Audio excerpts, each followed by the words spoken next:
Our new partner who I'm really, really excited to announce we are working with. Super, super stoked. Thank you, Angie Huberman, for this connect. It's incredible. AG1 Athletic Greens. I've been using them for a while. I have them every morning on an empty stomach. Basically, take one scoop and you put it into a cup or glass or mug of 8 ounces of cold water. And this is all your greens for the day. You're absorbing 75 high-quality vitamins, minerals, whole food source superfoods, probiotics, and adaptogens. Every day I take this. It's so good for my digestion, my energy. It's simple. It's easy. I don't like taking a lot of vitamins. This has been really, really helpful for me. I've had a lot of stomach issues my whole life, and ever since I've been gluten-free and taking the AG1s, it's really helped me in my stomach in the mornings. I love it, and I'm so psyched that they're part of the One Life One Chance podcast. I'm sure a lot of people don't like eating greens, let alone drinking your greens, but I can tell you straight up, it's got a mild tropical taste, and the taste is actually really refreshing, and I really look forward to it each morning. Don't think it's just going to be just straight bland. It tastes really, really good, and it's good for you, so remember that. This one blend of ingredients supports your gut health, your nervous system, your immune system, your energy, recovery, focus, and aging. It's incredible, just one scoop, especially for musicians who are vegans or just musicians in general who want to get those daily greens. You can get the packets. It's incredible. I just gave some to my friend Derek from Sepultura. He traveled the whole entire world this summer, and he had those every single day. He said it saved him. I bring AG1s with me when I travel. It helps me stay healthy. You know the deal. If you're on tour and you are a picky eater, but you need to have your greens, sometimes catering doesn't have greens. Sometimes you miss the catering. Sometimes you miss the backstage food. Sometimes it's too late after the show to go get food that you like. So if you just have a scoop of AG1s in your hotel room before you go to bed, or you're in the hotel room at night and you're starving and you want something healthy, boom, life changer. Right now, it's time to reclaim your health and arm your immune system with some convenient daily nutrition. That's all you need, one scoop in a cup every day. That's it. No need for a million different pills and supplements to look out for your health. This is it. I'm super psyched. And to make it easy, Athletic Greens is going to give you a free 1-year supply of immune-supporting vitamin D and 5 free travel packs with your first purchase.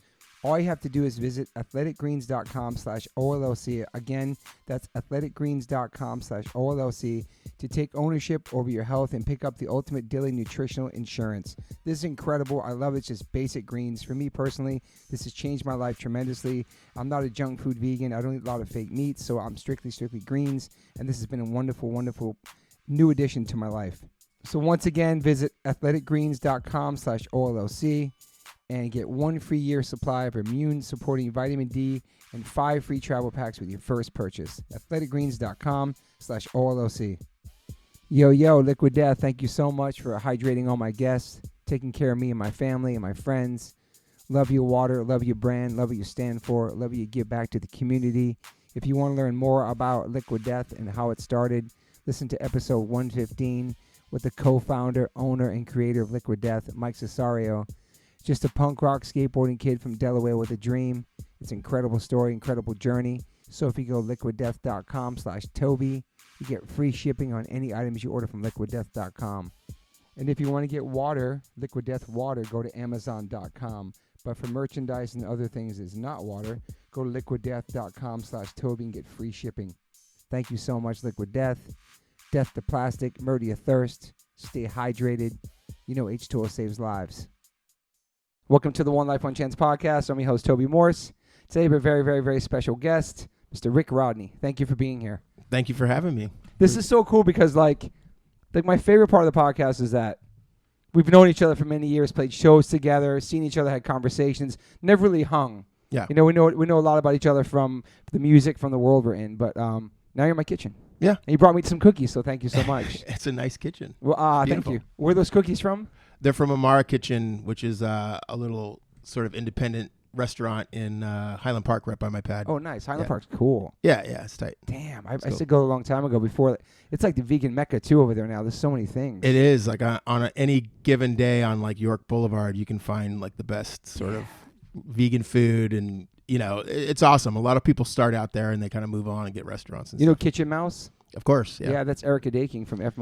Oh, shit, cool. Her sister. Oh, yeah, yeah, that's her I spot. knew that. Yeah, Yeah, it's interesting. And I mean, like, a lot of, I mean, there's like another spot called Home State, which is not a vegan spot, but they have really good tacos and good food. And It's cool because Highland Park is very DIY, kind of Yeah. scrappy, put it together. You know, it used to be sort of like a spot where you'd go if you couldn't afford LA proper. Get some cheaper houses over there. And stuff. Yeah, but now it's like kind of came up the spot. Yeah, it's like Lower East Side kind of. Yes, reminds me of that same gritty vibe, and like there's a lot of food trucks and stuff. Yeah. It's got its elements for sure. And after the pandemic or during the pandemic, it started getting pretty nuts again. You know. Yeah. It's crazy. So are you born and raised out here?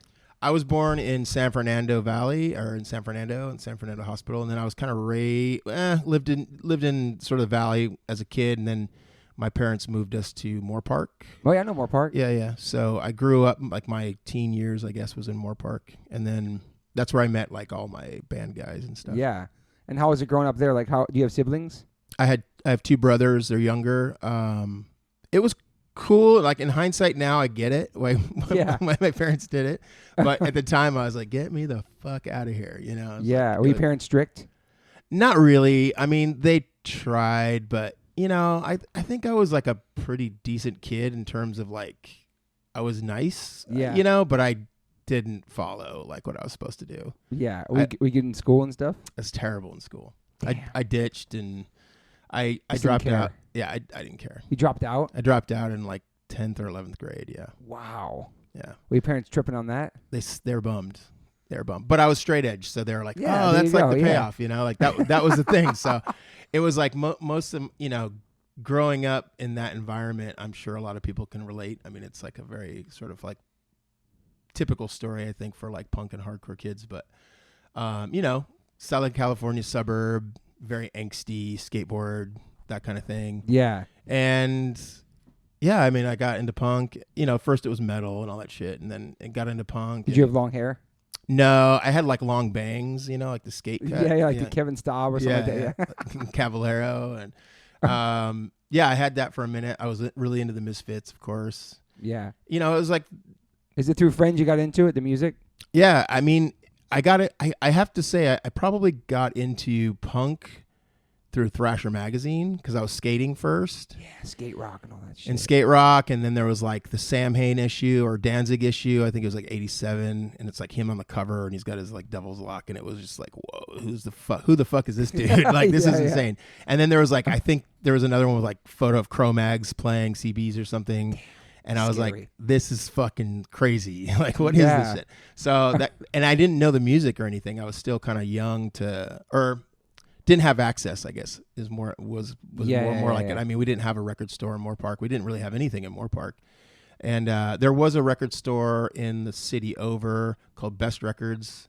And I think I bought Age of Quarrel on tape there. And I bought like Legacy of Brutality on white vinyl there.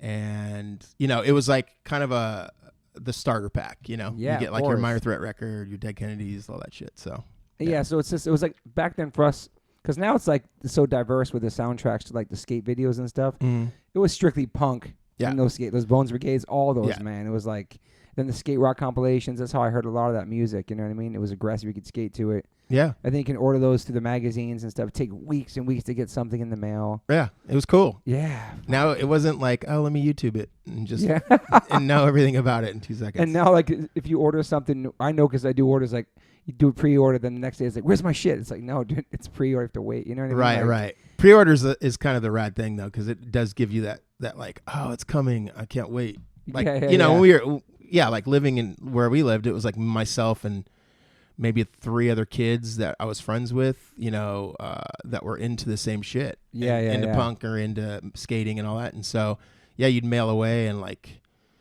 if it came, it was like a bonus. You know what I mean? Like you actually got your stuff. It actually showed up. But, you know, I was like, I want a sticker from this band. And you'd send it, you know, send $2 to Texas or whatever. And it would just put maybe, cash in the envelope. maybe come or maybe not. Who knows? Were you a good skater? I mean, you know, probably not. I don't Street skate? Yeah. It was street skate. I didn't really do vert or pools. I kind of thrashed myself when I was younger in the pool and all that shit. So it kind of scared me. But street skating, I mean, it was easy because it was everywhere. Mm-hmm. And my couple of my friends were really good and they ended up turning pro and that kind of thing. So it was always good influence, like, you know, push you and stuff. But I was never like really good. Yeah. So when you quit school, like, what is your goal at that point? skate. Just fuck school and skate. Yeah. I wanted to skate. Like, I thought my ultimate, like my dream when I was like 16 was to move to San Francisco and become a garbage man, because garbage men, from what I understood, made like good cash, like good money. Yeah. And it was like early hours, so you'd get your shit done, then be able to skate all day. So this was my philosophy, or my plan amazing, was actually. like, let me move to, and then San Francisco had sick skating, and then it also paid the highest for like garbage men. So I thought that was like, okay, this is my goal. I'm going to move to San Francisco. And you researched all that stuff? Like, you knew all that? My dad, I think, told me, like, wow, my dad wasn't like an electrician, like blue collar dude, and he was, maybe he had friends. I don't know how I found out about it or got that information, but maybe it was a bit of like wishful thinking and also some facts. I don't know, but that was my goal, was like, and I think I told my parents that, and they were like, I didn't get my license until I was like 17 and a half. Mm-hmm. And they're like, you have to get your driver's license. And I was like, I don't want to. And they're like, why? And I'm like, I'm just going to skate everywhere. I don't give a fuck. Like, I'll just skate everywhere. And we used to skate from like Moore Park to like the east end of Simi Valley, which for people who know, it's probably like 10, 12 miles. Wow. We'd skate to this ditch and skate it all day and then skate home. So cool. And it was like sketchy as fuck, Yeah. But it was fun. That's a sick goal. Like, I'm going to wake up early, work as a garbage man, and skate the rest of the day. Yeah. There's great downhill there, because I've seen so many of that in the skate videos, man. Yeah. It was epic. Man. It's epic. I don't know. It didn't ever work out, but And were you thinking about playing music at all at that point? You're too young.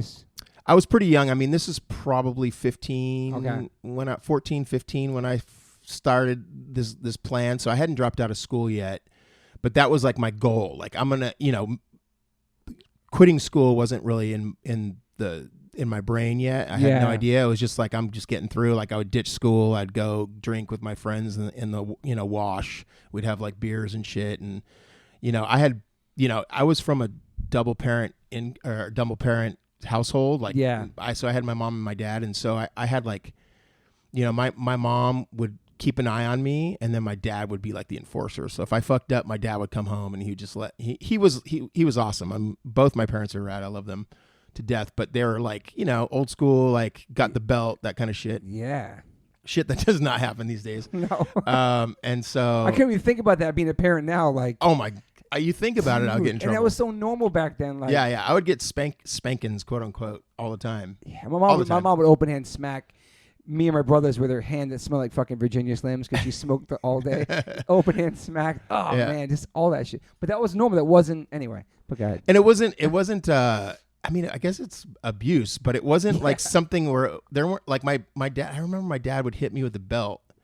He would, give me a spank, and he'd get home from work, and I'd be like so bummed. I'd be like, oh, I'm gonna get it. My mom would be like, you're gonna get it when your dad gets home. You're not, you didn't go to school today, or you got an F, or whatever it was, and it was time to pay the piper. And my dad would get home, and he would like, all right, let's go upstairs. And he'd take me upstairs, and he would like literally bend me over his knee, and he would hit me with his belt on my ass. Damn. And I would, scream. I'd be so, it was more of like, you're hurting my, my soul and my ass at the same time. But it was a bummer in terms of just how it made me feel inside and out. So, but it also bummed my dad out. Like, I would see him afterward. Like, I remember later on, as I paid attention, like I would see him super bummed that he did that, and that he had to do it. And that's how he grew up. I mean, his dad was really rough on him. Yeah. And, moving it, years later, it's like my dad is like a pretty gentle person, and like it's weird. Like, you just kind of, he was a bit of his environment, like that's how he was. Like, this is how you're supposed to do it, I guess. Like, get a spanking. Yeah. And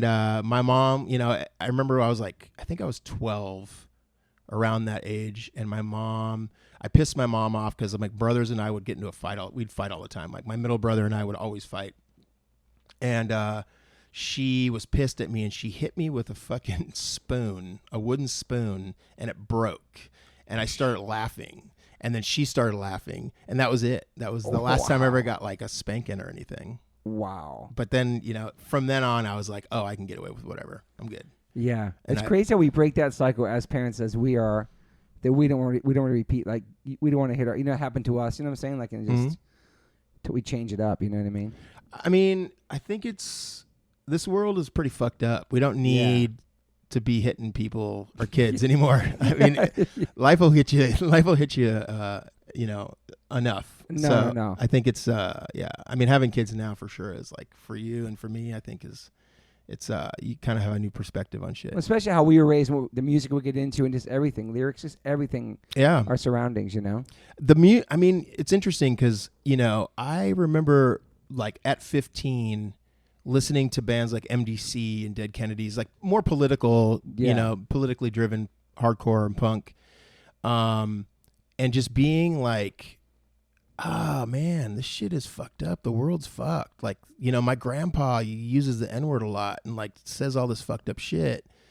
And oh, this is lame. Like, I get it. And like, I started rebelling pretty young against just my establishment, my environment. Mm-hmm. My parents were good people, as good as, sort of like uneducated middle class people were. My parents didn't go to school. I don't think my dad graduated, nor did my mom. Mm-hmm. My mom grew up super poor in Illinois, like, a child of 7, grew up on like a dirt floor, no fucking electricity, nothing, single parent, or, alcoholic father. Yeah. And she had a really rough upbringing. And then my dad grew up middle class. My grandfather was like a machinist, and they moved from Ohio to LA to San Fernando.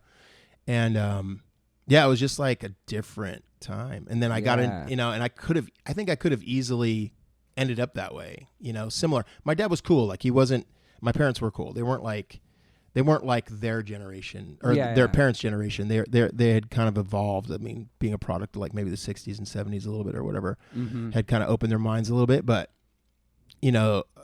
I could have easily become just like a jock. I remember I failed 7th grade and I was held back. And that's where I met my skate friends. I was like a year older, and all my friends that like I should have graduated or should have moved on with all ended up becoming like crazy jocks and like assholes, like terrible people. I remember going to high school with them and they were just awful. Damn. And it's all weird how it works, right? Yeah. Like, it's just strange, but yeah. Were your parents tripping on like the music you get into? I mean, obviously you're straight as they love that, but like. Yeah, I mean, they were in the beginning. I mean, it was like, I remember getting like a cassette tape. It was like a compilation tape that someone dubbed me, and it had like Dead Kennedys, Too Drunk to Fuck on it.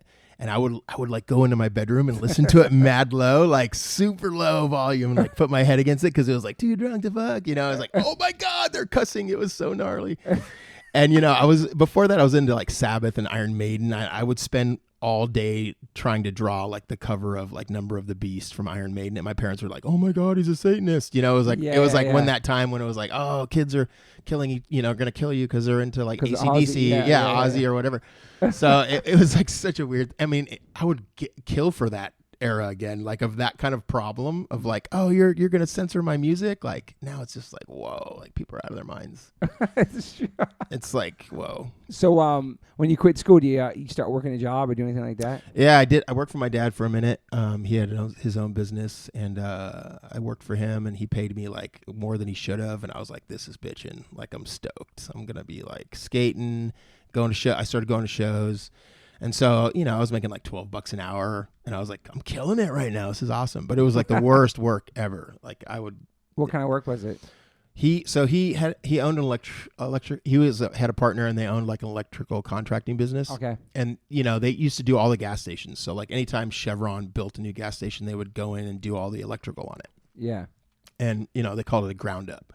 So they do a ground up, and then, like in the 90s, I think, they stopped building because of the air quality, like blah, blah, blah. Anyway, long story short, they went from like sort of building gas stations to like tearing them down and scrapping them. Yeah. So it was a pretty bummer for my dad. Like he went from being like sort of like, construction and like doing constructive things to like, okay, we got to go in there and try and find all the copper we can get, Dang. And so I would do all that. So I would drive, he'd be like, oh, we got to, there's a fucking Shell station that closed down in like, Death Valley. You got to drive the truck out there with a partner and just rip all the shit out that's like worth anything and put it on a trailer and bring it back to like San Fernando to the shop. Wow. Yeah. Copper's worth. Yeah, it was copper, aluminum, like the ballasts, like in all the light fixtures, like those were worth money because they had precious metals or something. I don't even know what the fuck was in them. Yeah, but it was a drag. It was hard work, and it was like really. It was like always like the hottest place. Like go up on the roof, it's like 110. Like you touch anything, you burn yourself. Whatever, blah blah blah. Anyway, that's what I did for like a year. And we would do some electrical work in between like these kinds of jobs. It sort of shifted from like doing like electrical contracting work to like scrapping. Like it slowly, you know, evolved into that just by default because they lost all their contracts and stuff.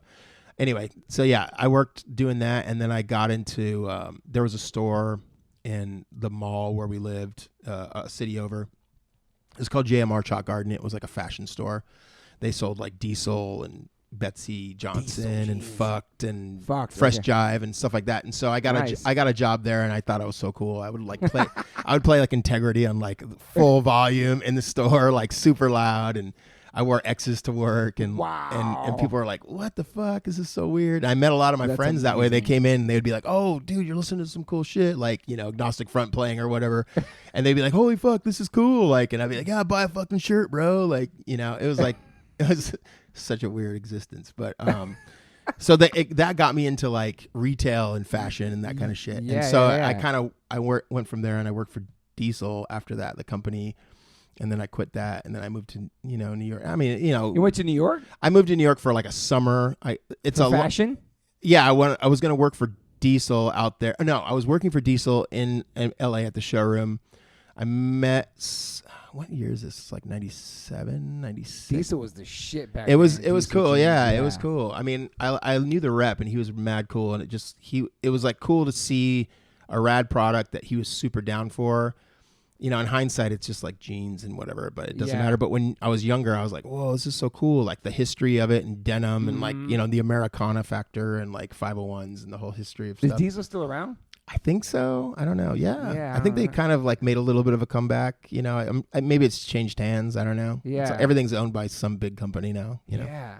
So you got really into the fashion shit. I got into that and then kind of worked in that industry for a while. And it was, you know, it was what it was. Yeah. Working in LA, just at like these sort of higher end fashion stores, like helping fashion people, but still into music and playing shows and stuff. So it was cool. I think you do both, balance it all, right? Yeah. I think that's like why it worked so well too. But it was like it was like a weird two ends of the spectrum. You know, it was like one was like I was selling, you know, $500 pants to like Pharrell, and then the other one was like I was playing a basement in like, you know, in Jersey. That's you know, fucking crazy, man. So it was a weird dichotomy, and I don't know. One side not fashion at all, really, then the other side, dude. Like, but in hindsight, both very fashionable. Like hardcore is very fashionable. Isn't it crazy though? Because people talk about that it's not, but like just the look, just camouflage. You know what I'm saying? Like everything. It's like I gotta try really hard to like look like I'm not trying hard. I know. That's fine. So whatever works. Were you in any bands before Strife?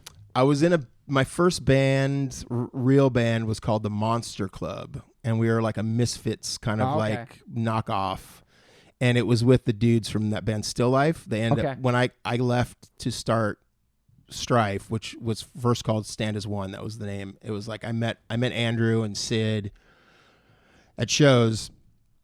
And Sid, I called Sid. I was like, oh, he's straight edge. I want to do a straight edge band. So I was like, oh, I called Sid. He plays drums, and we'll do a straight edge band. And so we did it with this.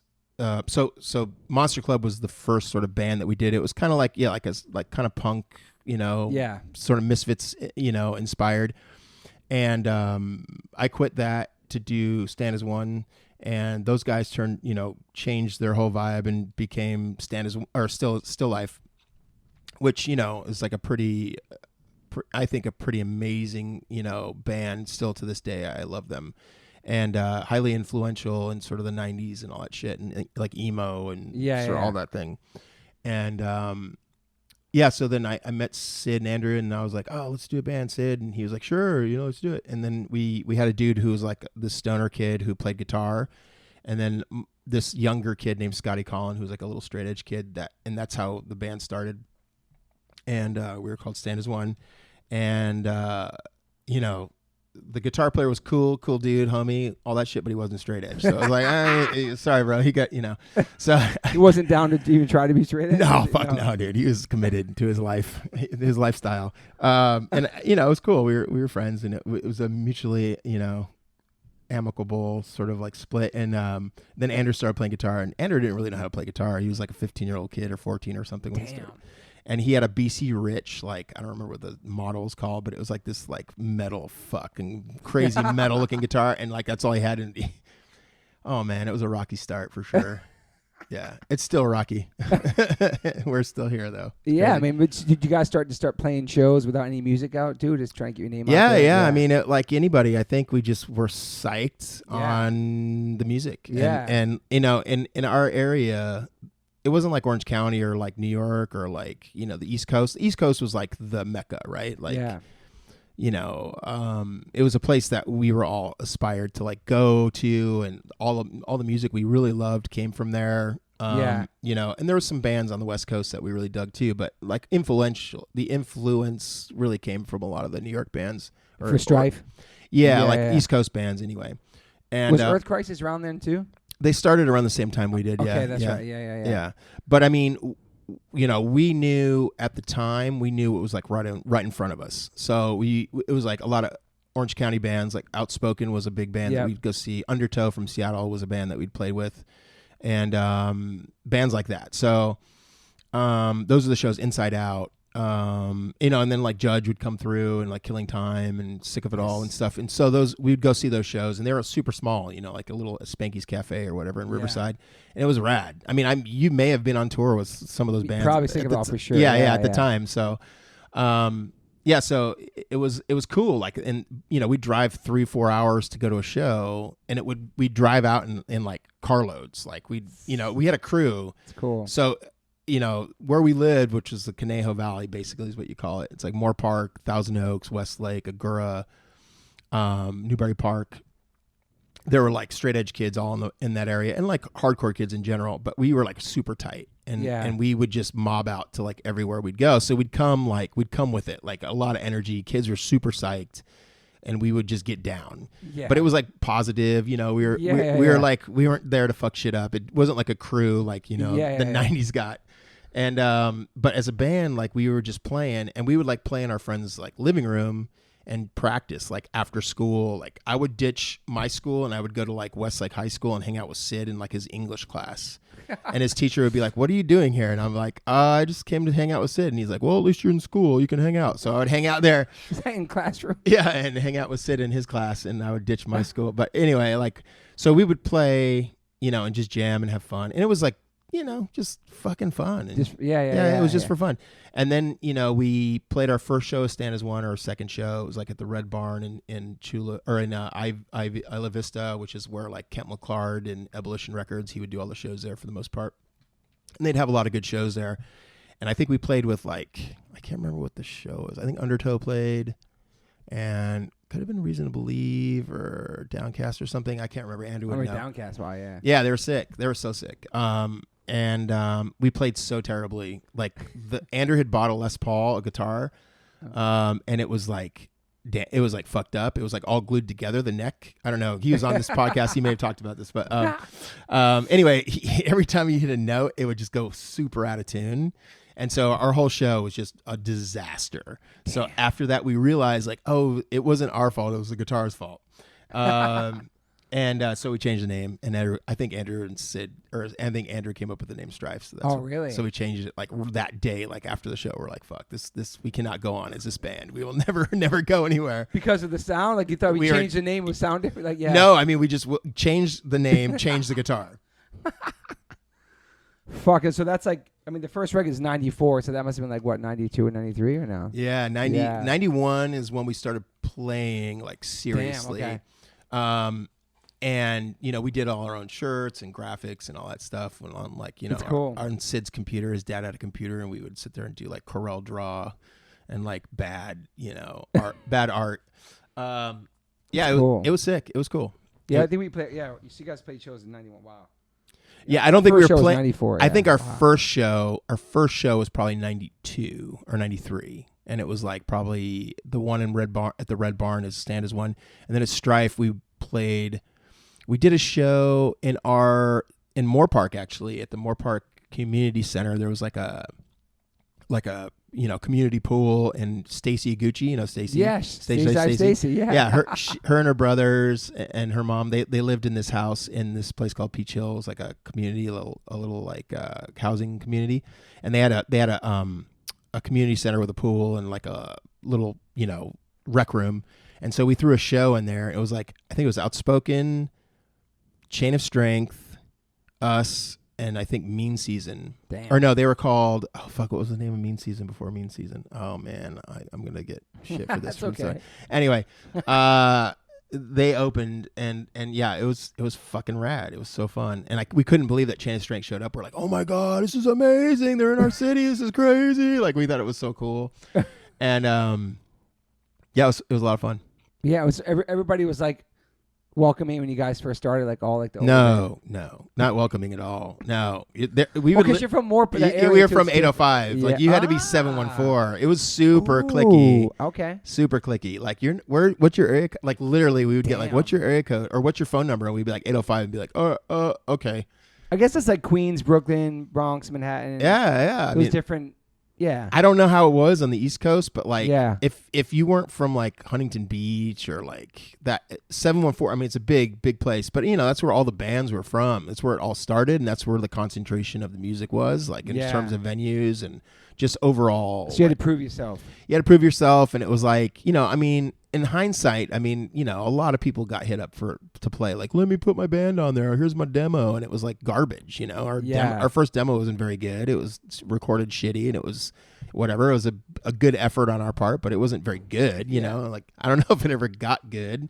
But, we tried. And, the thing I think worked for us is that we just had a lot of heart and we just played our, we fucking went off. It was fun. We had a good time. Yeah. And it was very like all of our homies. We had like a great scene, like, so it'd be 15-20 of our friends up front stage diving and singing along, and it was like the kids in Orange County were like, what the hell is this shit? Like, because they would come with you when you play, right? Yeah, they went with I mean, we did a road trip out to like Madison, Wisconsin, and it was like 5 carloads of kids driving out there, like piled in like the back of trucks, like open, like with a sleeping bag on and shit. Like, it was punk. Yeah. It was super cool. That's kind of the stories I hear back in the day with like people rolling up with Minor Threat to New York, or New York cats going to D.C. and having a different style of dancing but bringing their friends with them. Yeah. Like, it was cool. It was like, we had the Circle Pit out here and back east was totally different. It was like I don't know, the mosh picking grapes or whatever you want to Windmills, all that stuff. Windmills, yeah. But this is even pre-windmill. Like,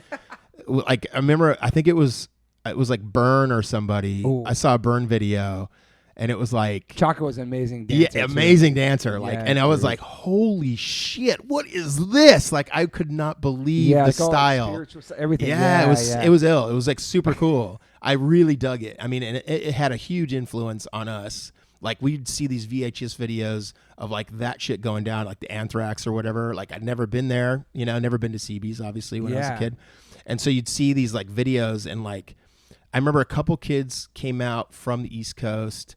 And they came to like some California shows, like maybe it was Inside Out or something, and it was like they were dancing that style, and we didn't know what to do. Like, we didn't know what to do with it. It was like you either stage dived or you like circle pitted, but you didn't do this like side to side shit with like this weird like very.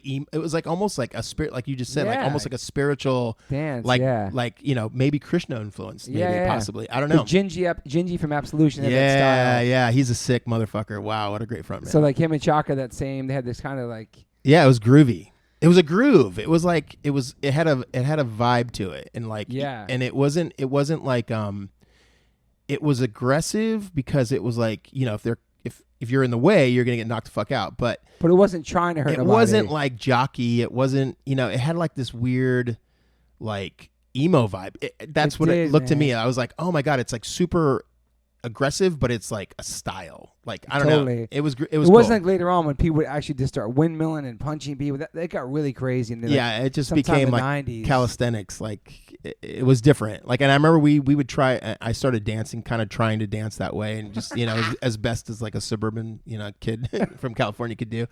And it was funny, like our attempts, but West Coast version of the East Coast dancing. Yeah. It was. I think that's what we really. I think it was like us in like the Midwest that just took the East Coast vibe and just destroyed it, like ruined it. You know what I mean? Like, oh, let's just stand in one place and just swing our fists and act like a meathead. It's terrible. Do you remember your first time playing in New York and seeing that? We played on the East Coast in '93, it was in we played Syracuse. That was Cambridge. Pumping. Yeah, Cambridge, Massachusetts, like Harvard Square or some shit. Lost Horizon maybe in Syracuse. Yes, I'm pretty sure it was Lost Horizon. And then we also played at Rutgers College Middlesex County College in Jersey. Oh yeah, Middlesex County Youth Crew. There was like a crew back then. Yeah, too, it was like Mouthpiece. I think Endpoint played. Yeah. It was a big Ensign show. Probably back then. Probably Ensign. Yeah. I can't remember if they played for sure. I think it was like kind of a new age bands played. So, but it was sick. It was really fun, and it was like we felt like we'd arrived. You know, it was pretty cool because the reception for us, we didn't headline or anything. I don't think. I think we played second to last maybe or something. And people were stoked. Yeah. You know, it was cool because, like, again, back in the day, it was like you didn't have YouTube, you didn't have Instagram, you didn't have any things. So it was like you would hear about bands and you would see a magazine, like you'd read an interview or whatever in a zine, and maybe you'd get a VHS tape of it. Like I remember, like the Anthrax tapes were going around. Like it was like Youth of Today and Judge. Oh yeah. Side by side videos and stuff With like the that. Biscuits at Anthrax. It was like it was like the. I mean, truly like the best era and best shit ever. I mean, I think still to this day in terms of music and influence on us, on me as a person. Yeah. And so, you know, you'd finally see these bands and be like, fuck, it's crazy. You know, like, you know, whatever. Anyway, so that I think it was like the same for them. I think there was like a curiosity about these like West Coast bands. Yeah, the word was traveling and spreading about right. Like, oh, Strife is like this band that like goes off and they're super dedicated, yada, yada. And so it was like, you know, their new age band and new age records was kind of a cool thing at the time. Mike was doing really cool shit. And it was like a new era, you know, like after the 80s bands, sort of 80s end of the 80s bands, a lot of bands broke up. So we were like, okay, well, we're going to do our own band. And that's kind of like how it started. Yeah. And then, you know, we had the Judge record came out and we were like, oh, this is fucking heavy as shit. So we're going to just copy a lot of Judge riffs. And and so we just did that. Earth Crisis called Bringing It Down, the Straight Age of Quarrel, which is pretty fucking cool, man. Yeah, I would agree with that. I would say, yeah, for sure. It's so fucking, I mean, not to fast forward, but I don't know what record it was on, but I remember seeing Strife opening for Sick of It All at Irving Plaza in New York. And I almost have goosebumps telling, I was watching from the balcony, and it was insane. I didn't want to, it was fucking... Because it was incredible, dude. I mean, you know, I don't know if you remember that show. I remember. I remember playing with Sick of It All. I remember touring with them in Europe. I mean, that band has, you know, I mean, it goes without saying, I guess, but for anybody, it's just, and I want to officially say, like, they are like the shit, and like have just done it, and they're awesome. Still doing it, still doing it, and like so awesome and humble and like helpful. Like I remember hanging out. I mean. Yeah, there's a lot to talk about there. It's like a whole thing on in and of itself. Our European tour with them, but yeah, what year was that? It was 95. Oh damn! It was the first time we went over there. They were big, but not like festival big. I mean, we played some festivals because of them. I think. Was that Scratch the Surface era, or yeah, it was like it was right as Scratch the Surface came out. I think it was that. Yeah, it was. So they were like riding it, and they're killing it. Like they're so good. Yeah. And they brought us, and I remember we flew into Munich, and it was our first show. And I remember we showed up, and it was cold. You know, it was like wintertime. Oh yeah. And we showed up to the venue, and the venue, like you could smoke indoors, and it was like fucking. You couldn't even see the crowd. It was so filled with smoke. I mean, I hate that shit, dude. And we were like, "What the fuck?" It's hard to breathe. Yeah, I was dying, dude. We were like, "Well, this is gonna fucking kill us. This is crazy." And so we played the show, and then it was Mike Hartsfield was playing bass for us. It was Sid on drums, Andrew on guitar, and myself and Todd. Was on Todd on that show? Todd, I can't remember now. Oh my God, I'm gonna get fired. It's okay. Anyway, we were.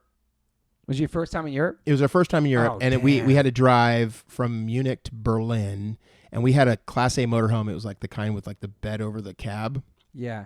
And our driver was this new cat, and he was driving for MAD, which was the promoter, and he fell asleep and wrecked the. Flip the first couple days on tour. First night. Oh my God, dude. And so Hartsfield and I rode on the Sick of It All bus because I like to play chess. and Armand liked to play chess. So we taught that, we kind of connected off the bat. And I remember that he was like, "Oh, just stay on the bus so we could play chess." And so we stayed on the bus with them, and we took, the buses, the nightliners or whatever take a lot longer because they can only drive a certain amount. Yeah, take breaks and stuff. Yeah. Yeah, and they can only drive like 60 km or something, which is like super slow, or 80 km. Anyway, so we were taking a while to get there, and we got to Berlin, and it was early in the morning, and couldn't figure out why the rest of the guys haven't shown up, Strife guys. And come to find out, the dude fell asleep in the middle of the night on the Autobahn, rolled the fucking motorhome. Dude. Everybody's in their underwear. And we saw pictures, like Andrew took pictures and shit afterward, and we saw pictures, and it was like the whole thing was destroyed. No one got hurt. Todd was there because he got a cut on his finger. Okay. And everybody, lucky, man. Yeah, insane. Like, so they're climbing out of the wreckage in the middle of the Autobahn in, somewhere in bumfuck Germany. It's like 12 degrees outside. They're in their undies and socks. Dude. And they're like, they smelled propane or something. And so they jump out of the fucking thing and get out, and then they're sitting on the side of the road. I don't even know how they end up getting, because there's no cell phones or nothing in the middle of nowhere. So I think a car drove by and like got them sorted, and they end up getting to Berlin, and they're like, "We're going home. That's it." And anyway, shit. So sick of it all, was like, "Yeah, I mean, yeah, I get it, but you guys should stay on the tour." So we ended up getting a new driver, obviously, and we ended up doing the rest of the tour with them, and it was sick. Wow, super sick. Man. Yeah. Imagine your first time in Europe and the first night in the that was our only, knock on wood, only like serious accident we've ever been in. Well, the band anyway. It must have been. So did you guys continue playing the next day? Like just went. Yeah. I don't remember. We played Berlin maybe the next night, and we just kept jamming. How long was that tour for? Like 6 weeks or something? 5 weeks, I think. 5 or 6 weeks. Yeah. Okay. And then we ended in we did Sweden and like sort of Scandinavia on our own. After they were done, we went up and played with like Refused and Abananda and Donuts and all that shit, like victory bands. Yeah. Yeah. Isn't that crazy about like a 5-week tour, man? It's crazy. I can't even think about that right now. I mean, as much as I want to tour, it's been like two, almost 3 years since I've been to Europe, and we're going in the fall, hopefully. Yeah. But dude, that's like 5 weeks is crazy, man. It is. When you have no kids and you maybe have a girlfriend that's different, but when you have like. But it's tough because like your mental is different. Like, I mean, when you're younger, yeah. Yeah, I mean, it was weird. I've always had a love-hate relationship with tour because I'm sure. I mean, I think as a frontman, like I'll lose my voice in like the first couple shows, and I'm like such a bummer. You like stress about it? Like, you worry about your voice? I will worry for weeks before we go on tour. Do you do warm-ups and shit? I never used to. Dude. And I do now. Ooh, lifesaver. But for example, like, we just did these shows back east with Earth Crisis, Snapcase. Yeah, it looked amazing. It was sick. It was a lot of fun. And like, I hadn't done anything for like 2 years because of the pandemic and whatever. And so I'm like, I was stressing the whole time. I'm like, I can do 1 or 2 shows for sure, but the third show is just going to suck balls. Like, I'm going to be so terrible. It's a lot of mental too, man. It is. You put it on yourself hard, man. And I did my warm-ups and shit, and like the first show was like, okay, this is cool. I did okay. I was like, all right, I can pull this off. Andrew's like, just don't go that hard. And I'm like, what are you talking about? You can't like, hold on, let me just dial it down a little bit. It's like, I can't do that. You can't do it, dude. So anyway, it ended up working out okay, and I didn't fall apart. But how many shows was it? It was just 3. But those are the crucial. It's always the 3rd or 4th show where I'm just like, I sound like a 14-year-old girl going through puberty. I'm like, oh, like I can't. You know what's weird? Like on tour, like your voice could be hoarse when you talk, but then when you sing, it's different. It's so weird. Yeah. I try not to talk. If that happens to me on tour, I won't talk the whole day. I'll have a notepad. Because this singing coach Melissa Cross, Screaming in Zen, she changed my life in like 2001. I started going first time I went to her, and I would just not speak, And then what I've been doing for the past 10, 15 years, which I don't recommend, but I stole it from Dave Grohl, who he chews bazooka gum on stage for his throat. It's different. It's different if you run around on stage with gum. Yeah. Because I choked on it at our Boston show. Landon, this kid's beard, the perfect beard in the front. My gum was stuck in his beard the whole night. That's amazing. How stoked is he though? He's probably saved it. He probably still has it on the mantle. He was so fucking nice. If you're listening, I love it. He was so cool about it. That's right. But it helps for me mentally. I'm thinking it keeps my shit lubricated. You know what I'm saying? Like, yeah. Because the tea and the honey and all that. I don't know what the reality of that stuff is. Psychological. But rest is like the most important thing. And on tour, it's like super hard to get your proper sleep. Unless you're in a bus and you have like consecutive shows you could sleep in. That's what I love about going to Europe in the bus. Europe treats you right. But like sometimes it seems like 2 or 3 shows in a row would fuck me up more than 12 shows in a row. I don't know why. Because you get used to it. You start warming up and getting used to it. I mean, like anything, it's like a muscle. So, I mean, for me anyway, like I would do the first 2 shows, they would be okay.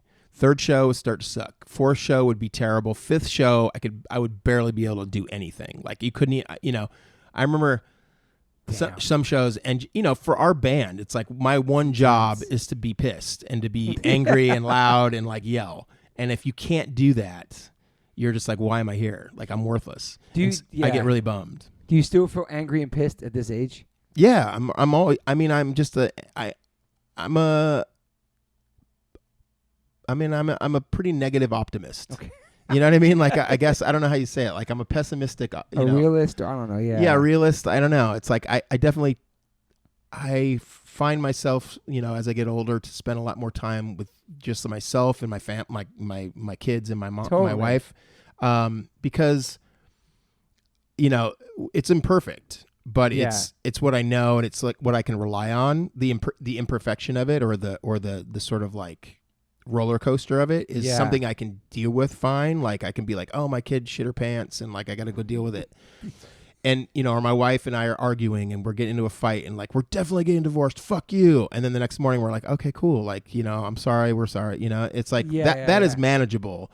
But like, there's a lot of shit that just seems so out of control now in the world. Yes. And I get it. It's like shit is super concerning. And I think as you get older and like I get disconnected from society, I get more and more sort of paranoid. And I see like where all these like, I'm not into this stuff, and I think because I grew up in the hardcore scene and punk scene, like I have like a great sort of like, it's almost like a coat of armor to like conspiracy theories and things like that. Like, I don't really fall victim that easily to that kind of stuff. Like I'll hear a wild tale of like Biden is a freaking alien and yada da da da, and like he's actually from outer space and blah blah blah. Democrats reading children. All kinds of yeah. I'll hear shit like that. And I'll just be like, wow, like it's sort of laughable, and like could it be true? Sure. Is it probably true? Probably not.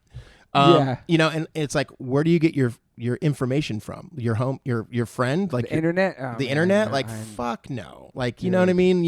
You think you're getting like real information on the internet? Like forget it. Like I mean, at least that's how I see it. No, it's true though. My mom's like, oh, I'm not gonna get COVID because my friend who I do ukulele class with says that if you have typo blood that you're not gonna get it. I'm like, that's probably as reliable as any fucking internet. When it first came out, they were saying people heavily tattooed wouldn't get it. Really? I got that shit twice. So it's yeah. I mean, I don't know. I haven't heard that one. That's a good one. There was so much shit, but it's like, I know what you're saying though. It's hard to like. It's hard to sort of sift through it all.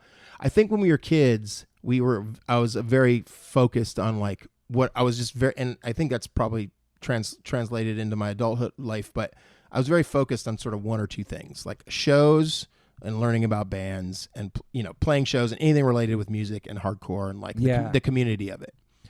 But I still didn't feel, it's interesting. Like I've always felt like an outsider in no matter what I was doing. Because, like for example, in a hardcore band, in the 90s, Earth Crisis came out and they sort of changed the game. It was vegan. Yes. It was like, kill your grandparents if you have to, if they smoke, you got to do it. It got real intense. And like, I was like, dude, militant. But like my friends smoke weed and they're fucking sick and I'm not going to hate them. Like I can't. And I'm imperfect. Like I am a fucked up individual. Yeah, same. Just because I'm not doing this, that, or the other does not mean I'm going to like, so we would play shows 100%. And we wouldn't be militant enough. And then we'd play shows with bands like, Still Life, for example, is an example that were super, sort of like emo and DIY and almost like a self-loathing sort of like, do not shine. Do not make yourself bigger than what you are. You're doing this to spread a message only, blah, blah, blah. Like bands like Chokehold, for example, like if it's relatable. So we were considered rock stars by those bands. Like, what do you mean you're charging, $8 for a show? Like, what? That's crazy. You're not playing for free. You didn't drive like 3,000 miles to this basement and play for free. You're getting paid for the show? Yeah. You're getting paid? What the fuck? And we couldn't, I felt like we could never win. And I always felt like very, always and I think as a frontman, and maybe you can relate to this too, like you sort of get the brunt of like the animosity. Everything, dude. You get the love for sure. You get people like, oh my God, it's so cool. Like, thank you for being here. But you also get like, everything, you dude. piece of shit. Like, you're lame. Totally. So it was like, I was like, always like, it was like a bipolar experience for me. Like, I feel like there was so many rules back then. It seemed more in the scene where you couldn't do or play with or dress like, or like, really, this is supposed to be like this open-minded community that like accepts all of us weirdos together. Right. Do you know what I'm saying? Like for us, like in the 80s when I got into it, it was like that for me. Like, you know what I'm saying? Like I can relate to these people. Like Kevin Second's like a father figure to me. Yeah. All of his lyrics, Mackay, Milo, just everything. You look up to these dudes. But that was a different generation as well. But yeah, I think like anything, something cool, people grab a hold of it and they sort of put it on steroids a lot of times, so in the 80s you had like, it was diverse as it could be. Punk, skins, everybody together. It was like, it was volatile. I mean, it was scarier. Like it was like, oh shit, like, you're going to go to a show at like Fender's Ballroom and it's going to be like Suey kids and from Venice, and then it was going to be like skinhead dudes, and it was going to be like metal kids and like whatever, because it was a huge show. Yeah. And so it was pretty scary for like young kids. I mean, we'd go to some of these shows and we'd be like freaked out. Like I would never go in the pit. Like fuck that shit. But there's something almost cool about that too, right? Being somewhere that wasn't kind of it schooled you. Safe. It schooled you. Yeah. It gave you a respect. Yeah. That's for me. Like I remember growing up and being like an observer, and I know like a lot of people that I talk to now, like younger kids, they do their homework on the computer. They learn the craft of like being a hardcore kid or a rapper or a photographer or whatever it might be. What to wear, you get it down. Like I got the gear, I've got the right vintage camera, Sure. I've got this, that, and the other. And then they just show up like, okay, where's my success? Like I'm ready to do this. And I think the one thing that hardcore taught me was like, you got to pump the brakes. And you got to really get your fucking feet wet, your hands dirty, and you got to get beat up a little bit. You got to learn the ropes. Pay your dues a little bit. And like, I think, maybe again, I'm just disconnected or not as connected as I was back then. But, I feel like there's a sense of like entitlement now. Like, oh, I have an Instagram page or a freaking blog, whatever. It was a blog or something back in the day. A few years ago, and it's always this sort of like, oh, I'm just gonna hop in and just do it, and I'm gonna be successful. And I think it maybe works for some people. It does work for some because they put they're good at like sort of like doing the thing that they need to do. YouTubers and all that stuff. It's a different world, man. It's crazy. Like I always think about like I have listened to some stories about YouTubers and the sort of like downward spiral and the depression and all that shit that happens. And, it seems nuts. Like, I don't know how to operate in today's like sort of social media world. Like, I mean, I'm a photographer. That's what I do for a living now. And it's like, I'm probably the worst, self-promoter ever, and like people are like, oh, you got to promote yourself. And I'm like, but I don't come from that world of like, hey, look at my thing. Look what I do. It's like you got noticed by doing it. Like that's the thing. Like, I think that's what worked for Strife too, is like people were like, what is this fucking shit? You know what I mean? Strife. And then we'd play and they'd be like, oh, all right. Well, yeah, you're going off and you're doing it. And you can tell that it was like heartfelt, Yeah. And it may not be the best, but it was like, we did our best doing it. So I think that translated to like, okay, cool. Yeah. Did you not like just playing with only straight edge bands? I didn't. I mean, we didn't like it. We didn't grow up on those kinds of shows. Yeah. But you almost got pushed into that world, right? Yeah, I mean, I think the '90s certainly with Victory and like having like Victory, the roster was like the band. It was like Snapcase, Earth Crisis, Integrity, Us, Hatebreed. It was like. It was easy to package. It was easy to sell to a promoter. It was like a great package. Yeah. So it was like you end up sort of doing the same thing over and over again. But we'd play with, we played with like the Aquabats and Voodoo Glow Skulls and like, we'd play some weird shit and like it wouldn't always go well. People are like, what the fuck? But again, it also, it reminds me like we toured with Sepultura one time, in Europe during the Roots tour, like their sort of last tour that they did as the original lineup. Yeah. And we had to open for them. It was fucking hard. I bet, man. Because before the curtain opens, they're yelling Sepultura, and you walk out and they're just like fuck you. Get off. Like, you've got 10 minutes to do your shit and get the fuck out of here. Damn. And we played so hard, and by the end of our set, you'd have a good number of people in the venue like, oh, cool, this is rad, you know, and like they'd be stoked, and it was. I love that shit. The challenge, like that's the best. Yeah. That's the best. It's for me, it's way more fun and way more scary to play for 5 people than to play for 5,000. It's way more intimidating to play for, like, you know, people in like a kitchen. Like we've played in like literally like kitchen sized places, you know what I mean, or basements or whatever. Yeah. And it's way more intimate and scary, and like people's eyes are on you, and it's not, you know, you have a much more critical, you know, eye on you, and it's way more nerve wracking. And I'm always like, and the lights are probably on too. Yeah, the lights are on. Yeah. It's like terrible. Like it sounds shitty, you know, it's like whatever. Yeah.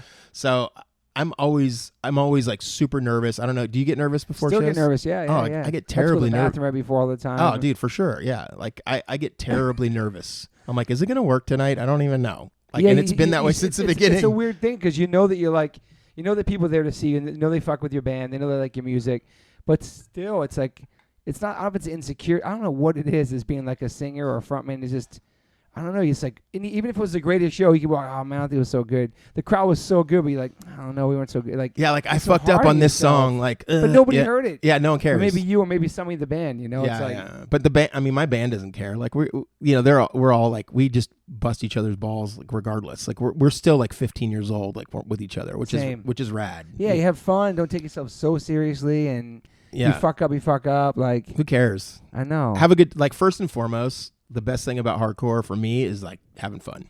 Yeah. And as soon as it became like that's kind of what was a drag at the very end, because, you know, when we sort of broke up in 98, and it became a job kind of, you know what I mean? Like it was like, well, were you guys doing it full time? We were doing it full time. I mean, I think I would work retail, like we'd tour like 10 months out of the year or something ridiculous, you know, like, or 8 months out of the year. So there would be, you get like 3 weeks at home, and then you'd be back on the road or whatever. So I think I'd work retail during that time, but it was like, you know, we still didn't make a living doing it. I still lived with friends and shit, because you couldn't make a living in the 90s as a hardcore. As a hardcore band, like you couldn't do it. Like the hardcore police would just fucking destroy you. Like you wouldn't be able to make it. Like they would.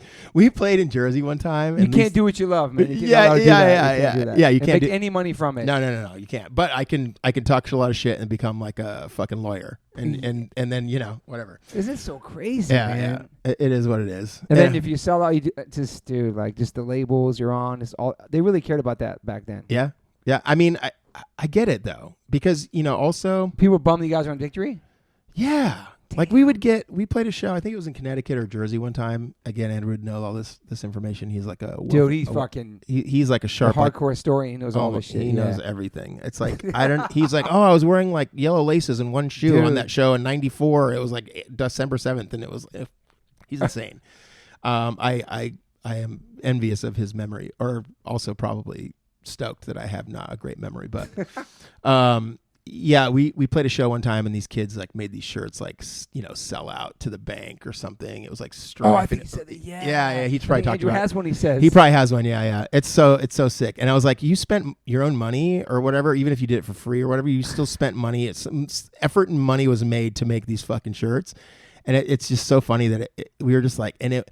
You know, you see it and you feel, you know, you're like, but I'm not that guy. Like, I'm not that person. We're not that band. And it felt so terrible and so personal for like people to talk shit. And it's like, you know, but at the same time, and, you know, it just, by the end of the 90s, close to the end of the 90s, and, you know, late 90s for me, like, I was just like, man, this is a drag. You weren't into it no more. Yeah. Your heart wasn't in it. It didn't feel right. Like, I felt like it was like, who am I playing for? Like, what is this? What is going on? Like, hardcore. It was like violent, too violent. Oh, it got crazy, man. Super lame. Wow. I remember reading, like, I think there was like a Judge bootleg or something. I don't remember what it was. And on the back, there was like a quote from my Judge. Like, he was on tour. Maybe it was in a zine or something. And he was talking about how, you know, it was basically alluding to the fact that like they created this thing that like he didn't want to be a part of anymore. 100%, yes. And like I felt like I was like, oh, I relate to that right there. And like I didn't relate to it in the beginning. Like when I first heard the Judge record, I was like, oh, come on, like what are you talking about? This is amazing. He didn't like the violence that was surrounding his band. Yeah. Like, and I don't know Mike very well, but like I I relate to him. I just, for some reason, like his aura and the way he carries himself and like his demeanor, I'm like, oh man, like you get it. Like you understand, you understand like why it can be such a drag and like also the best thing in the world. It's sort of like an abusive lover, you know what I mean? Like you're like, I love you and I can't leave you, but like you're beating the shit out of me. Like this is terrible. I shouldn't be around. It was toxic, you know? Yeah. So that's how it felt. And so, yeah, I had to dip. That was like it. So it's just One Truth and then In This Defiance, right? Yeah. And then Anger Means. Yeah. Anger Means we did. Yeah. It was like that was a shit show, but it was fun. Whatever. We won't talk about that. But One Truth, I mean, that's like game changer, man, for. It was, I mean, you know, I guess it's so funny. Like I always used to talk so much shit about the 90s. Like, oh, every band was so metal and stupid and whatever.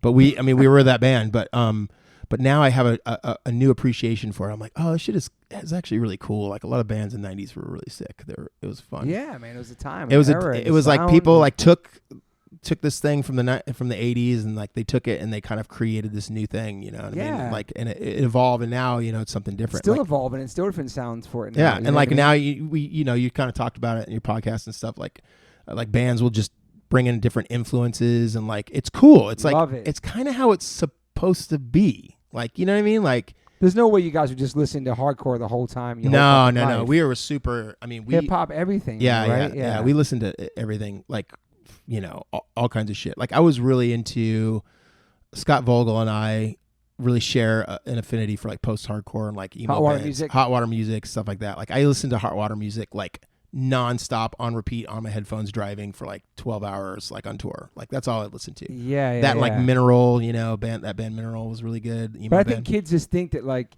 you eat, sleep, drink, you're just hardcore. That's it. You don't listen to no other types of music, and that's it. Man, you listen to demos on every fucking drive. Yeah. Like, oh, I heard this. Let's go by state. We'll get a demo from each state and listen to them all the way. You'd kill yourself. Like it's like the worst thing ever. Like another shitty demo. Like no way. But it's just interesting the perspective on that, or what people think you're supposed to be listening to, or what label you're supposed to be on, or what sound you're supposed to have. Yeah, it was like, you know. It's like anything. It's like a microcosm of like society, like high school. That's what I started equating like hardcore to like being in high school. Damn. You know, and high school sucks. And high school sucks. You know what I mean? Like you had your homies, your good friends. Yeah. You had your good friends that you really fucked with and you could like be inspired by.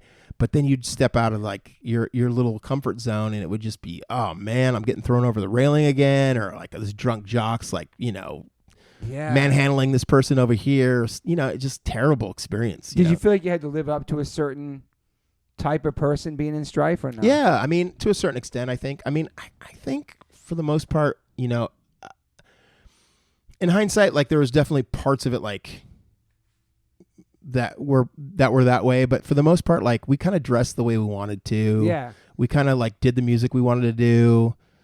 Did people think you was super militant and crazy? And well, if you were a straight edge kid, you didn't think it was militant. You know what I mean? If you were like post hardcore emo punk kid, then you were like, oh my god, you're straight edge. Like please don't beat me up. And I'm just like, come on, bro. Like we're gonna hang. Like let's go to Denny's and just. Because there was an era of all that in different parts of the country. Shit was going off in different ways. It was under the straight edge. Like you were like, oh, you guys are playing Salt Lake. Like be careful. Like you got to be careful with straight edge kids in Salt Lake. You know, as a straight edge band. You know what I mean? Like whoa, this is weird. Like we're not militant enough. You know what I mean? Like. So it was, I would get into arguments. Like it was funny, like being on tour with Earth Crisis because they're like the sweetest dudes ever. Sweetest dude. And we would sit and, you know, hang out and just talk shit and just be bands on tour, right? It wasn't about band politics or music politics or straight edge this or whatever. We would just shoot the shit and, you know, whatever and just tour. But Carl and I would always do these things. I don't know if you'd ever remember this, but we'd do these things where we'd go for our walks, and like it was like two sides of the coin, right? Like I'm straight edge, you're straight edge, and you think this way, and I think this way, and like, you know. Yeah, were you vegan too? Yeah, I was vegan. Okay. Yeah, I was vegan back then. So it was like we were like-minded individuals, but we had different approaches of like how to get it across. Yeah. And like for me, it was like I knew that as a 12-year-old kid or 13-year-old kid going to like my first punk show. If I had walked in and had someone like beat me up for wearing a Subhumans t-shirt, I would have never gotten into straight edge. I would have never gotten into it. You know, I remember going to like a Blast show when I was a kid, like really Great young. band, yeah. Great fucking band. Oh my God. And there was like, you know, Power of Expression or maybe Take the Manic Ride era. And they scared the shit out of me. It was so intimidating and so gnarly and so scary and so awesome at the same time. Yeah. And, you know, and just being like, you know, this spiky haired, you know, acne faced, you know, sort of chubby kid that never fit in at school and, you know, was never really good at anything. And like, you kind of feel like, oh my God, this is my home. This is where I belong. Yeah. And if someone would have just shit on me and, you know, instead, like, I think a kid or whatever, I fell down in the pit or whatever for the first time and they picked me up and I was like, okay, they feel good. It feels good to be here. Yeah. It's scary. It's unpredictable, but I know that I'm okay. Yeah. And I felt like with Earth Crisis, it was like, you're shutting that door, like by just telling people like street by street, blah, blah, blah. I just didn't make sense to me. Like it was sort of, it's a hard song though. It's fucking bad. It's awesome. It's an anthem. It's like so sick. I mean, but I loved back then cause I've always been, my whole band's not straight edge except for me, but I respected what you guys, what everybody was doing cause we're all like living this life. Do you know what I'm saying? We're all like drug free and well, that you know, it was cool because you know we'd play with like H2O or we'd play with bands. You know what I mean? It was like it wasn't about a style as much as it was a belief. You know what I mean? And it wasn't like a singular belief. It wasn't like, oh, we're all straight edge, so we're only going to play with each other. No, it was we play with each other, but you know what I'm saying? Yeah. And but it was that wasn't the reason. It was like a betterment of our community and our society. I mean, I really different sounds and styles, too, right? man. You can get it all across. You can get like something productive can happen in all different shapes and sizes. And that was kind of what we believed as a hardcore band as individuals was, you know, if you've got long hair and it's your first show and you're at a straight edge, quote unquote, seeing our band, a straight edge band for the first time, I want you to be, I'll single you out and be like, you're awesome that you're here. Yeah. And that always made somebody with a mohawk in the front or some fuck shit. Yeah, that was the best. I love like if that, a kid, dude. yeah, you know what I mean? Like, and if a kid because was, it took balls to do that back then. yeah, because you could get fucking beat up. But, but having a mohawk at a punk show, it sounds so crazy. I know, right? It was like, it's so, I gotta take a piss. Can I stop? That's fine. Can we I'm going to open the door too, get some air too. Yeah. Hang on. Yo, we are both back. We both took pisses in different bathrooms. This is some real old man shit. Yeah. No, I was just thinking in the bathroom, when I was thinking in the bathroom too, about straight edge and all that. Because obviously, for you were for such a long time. But I just feel like the vibe from you, it wasn't like, I want to get fucked up. I feel like the vibe for you is you were just burnt on the whole thing about it. That's 100%. What it was representing at that time. Yeah. I was like, how can I get away from this? And that's the most punk, like fuck this. I don't know. It's weird. Because I never talked to you about it. Yeah. You know, I mean, I've talked about it briefly with people, but you know, for me, and like, not even care because it's your fucking life. No, yeah, for sure. Like, I mean, for sure, 100%. I never but cared, in hindsight, like where I am now, like I don't do drugs or drink or smoke or any of that stuff anymore.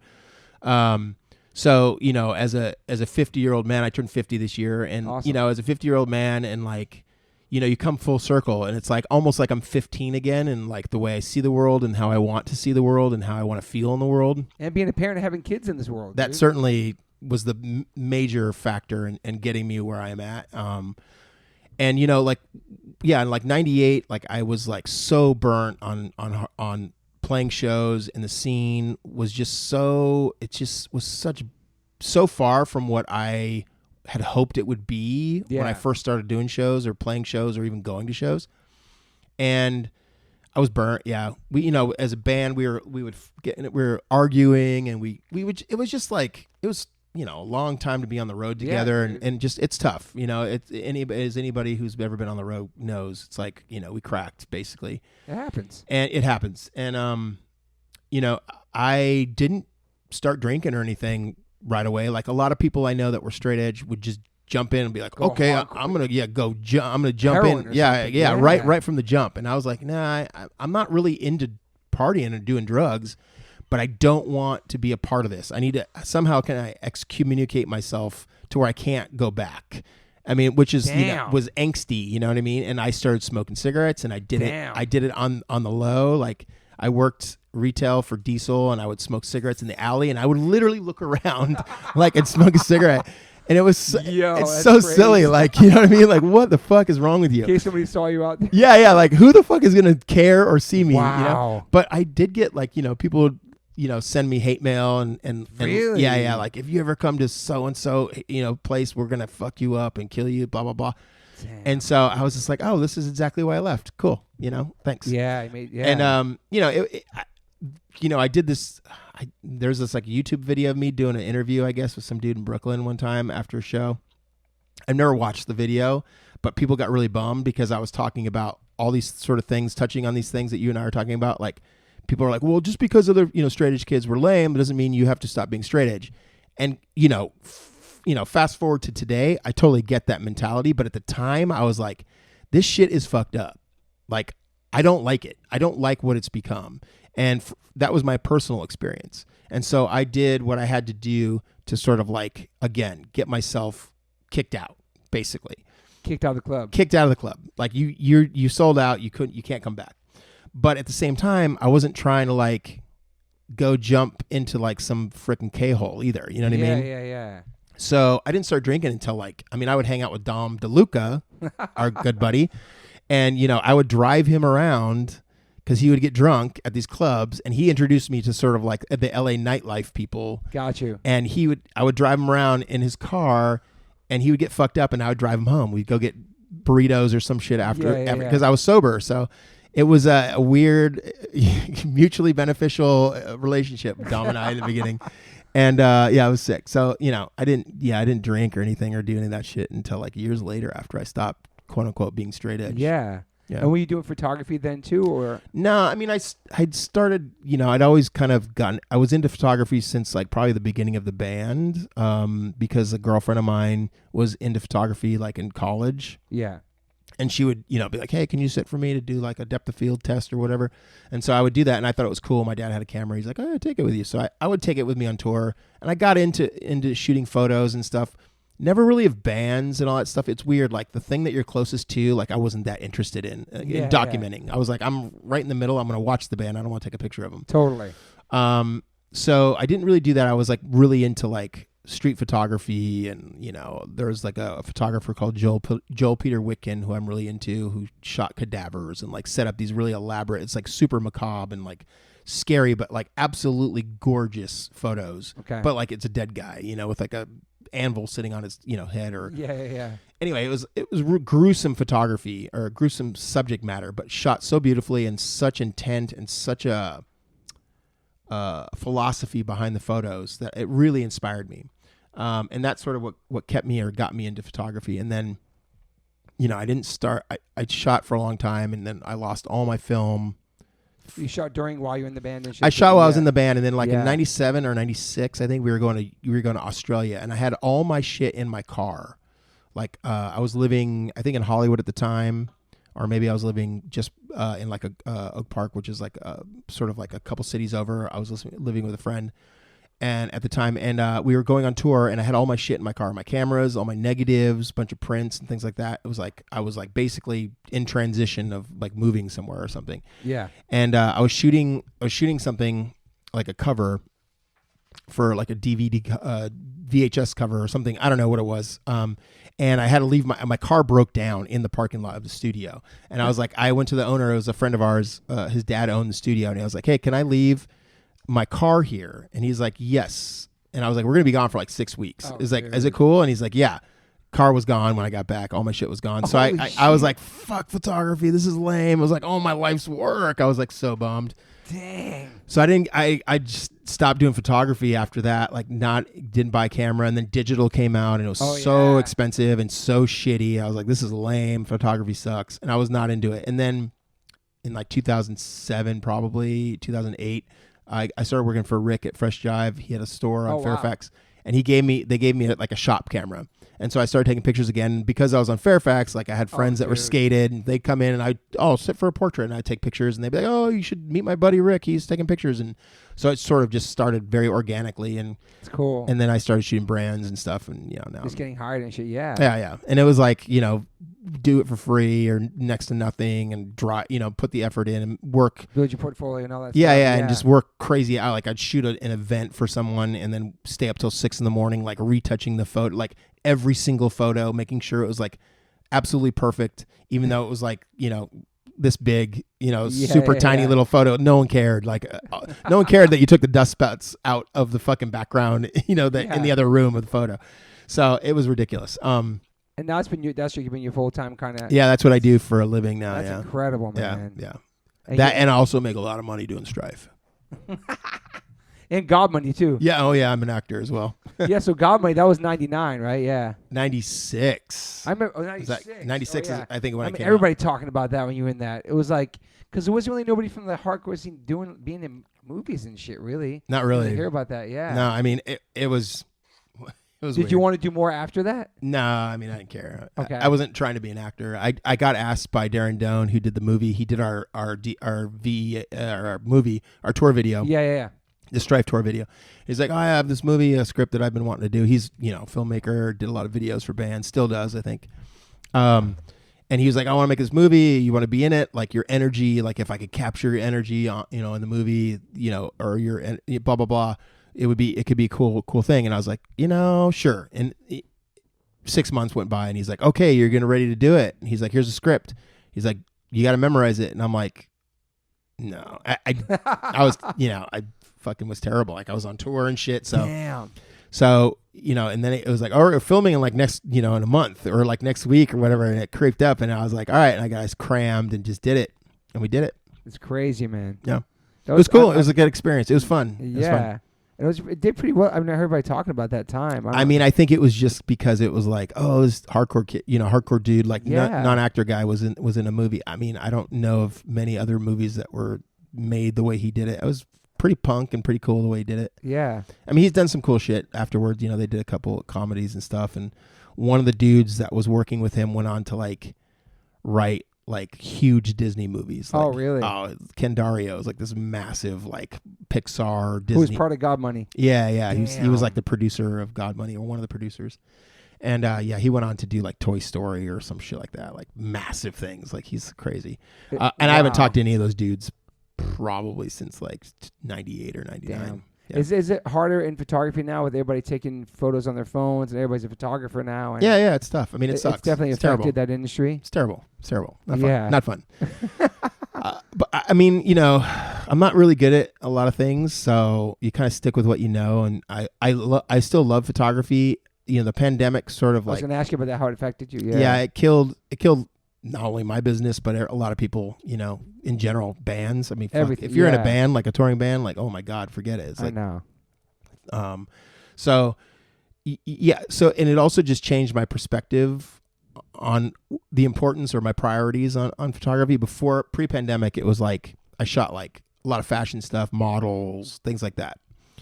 For extra side cash, like I would shoot at agencies, they'd send me like new faces and new people and be like, oh, can you photograph? Because I was like reliable and like not a creep and blah, blah, blah. So people would, I got kind of a good name for that in the industry. And then I would shoot commercial stuff too, like brand stuff, pretty much every streetwear brand or whatever you've heard of, like Nike and Converse and all that shit too. So, I had a good thing going and business was good, and pandemic hit and it just sort of swallowed it all up. And then we had our second baby during the pandemic, and so my sort of priorities have just shifted.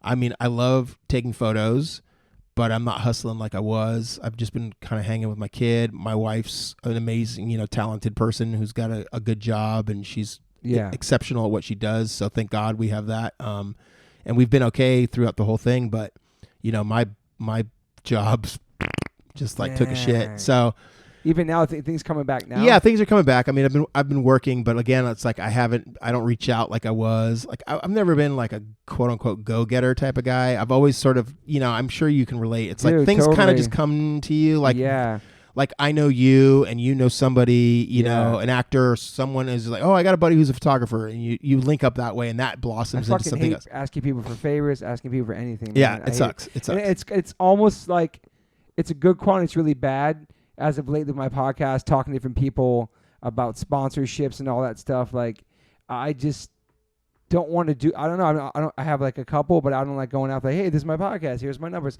I can't do it, man. And I maybe I have to hire somebody to do it. But I didn't start the podcast to do it for that, or having like a You're a hardcore kid. Yeah, like having a Manscaped ad in the middle of our conversation right now. Is that a Manscaped ad right now?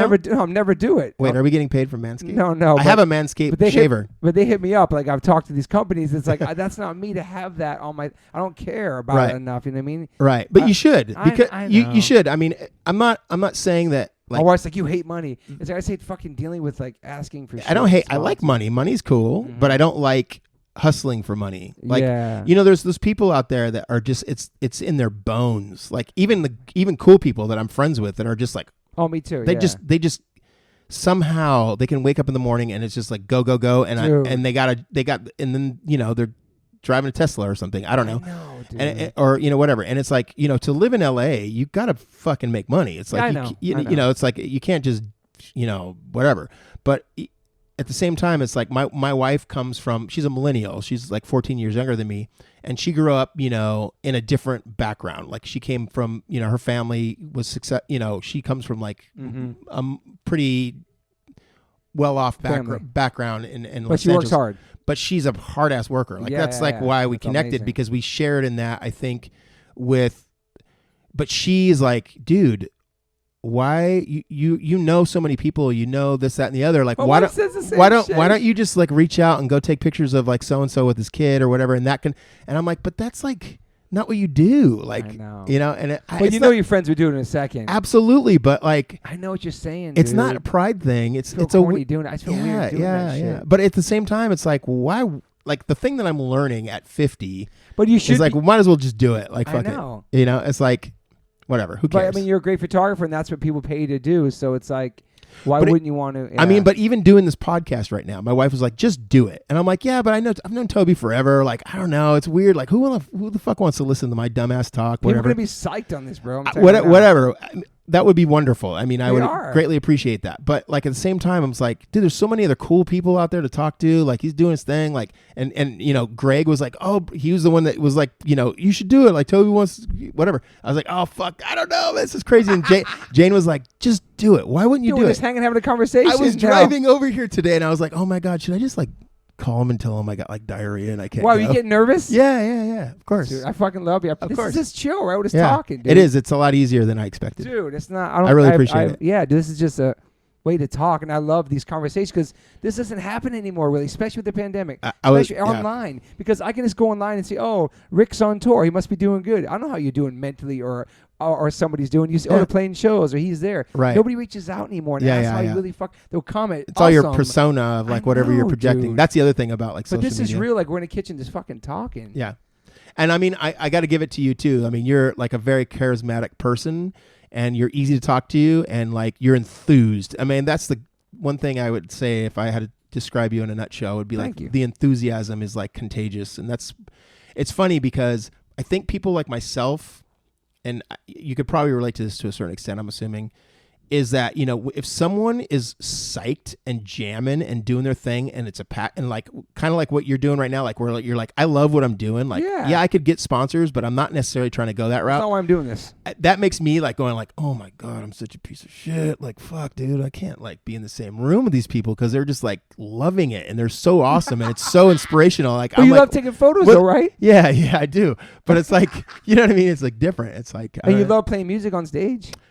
I absolutely love playing music on stage. It's the one thing like that's still why we do it. Of course. Because it's not, certainly we're not making money doing it. It's not we'll make, in the 90s. You make like European tours are different though. Yeah. You make a living, if you're a band like Terror or like Sick of It All or whatever, this is what you do. Yeah. I mean, H2O, I'm sure to a certain extent, No, those guys grind hard, and I love that. Yeah, they're killing it. They kept it alive for us, man. But they're killing themselves at the same time. So that's like, it's like, I mean, it's a love-hate thing. Sick of It All is like probably in better shape than anybody I know, actually. But it's love-hate, though. It's a love-hate thing. It's like, I hate leaving my family. I hate traveling. I hate fucking flying. But once you get there, you're like, you're with your brothers. Yeah. You're talking like a sailor. You have no responsibilities. Right. You can sleep as late as you want. Go play your fucking show. Hang out.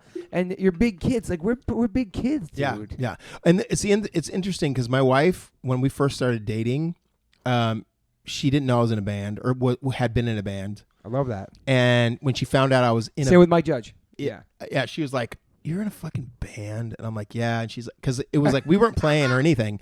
And then one day I hit her up and I was like, oh, like my band's gonna probably play this thing called Sound and Fury. It's in Ventura. It's like one of the Great Fest. Yeah, sick, amazing.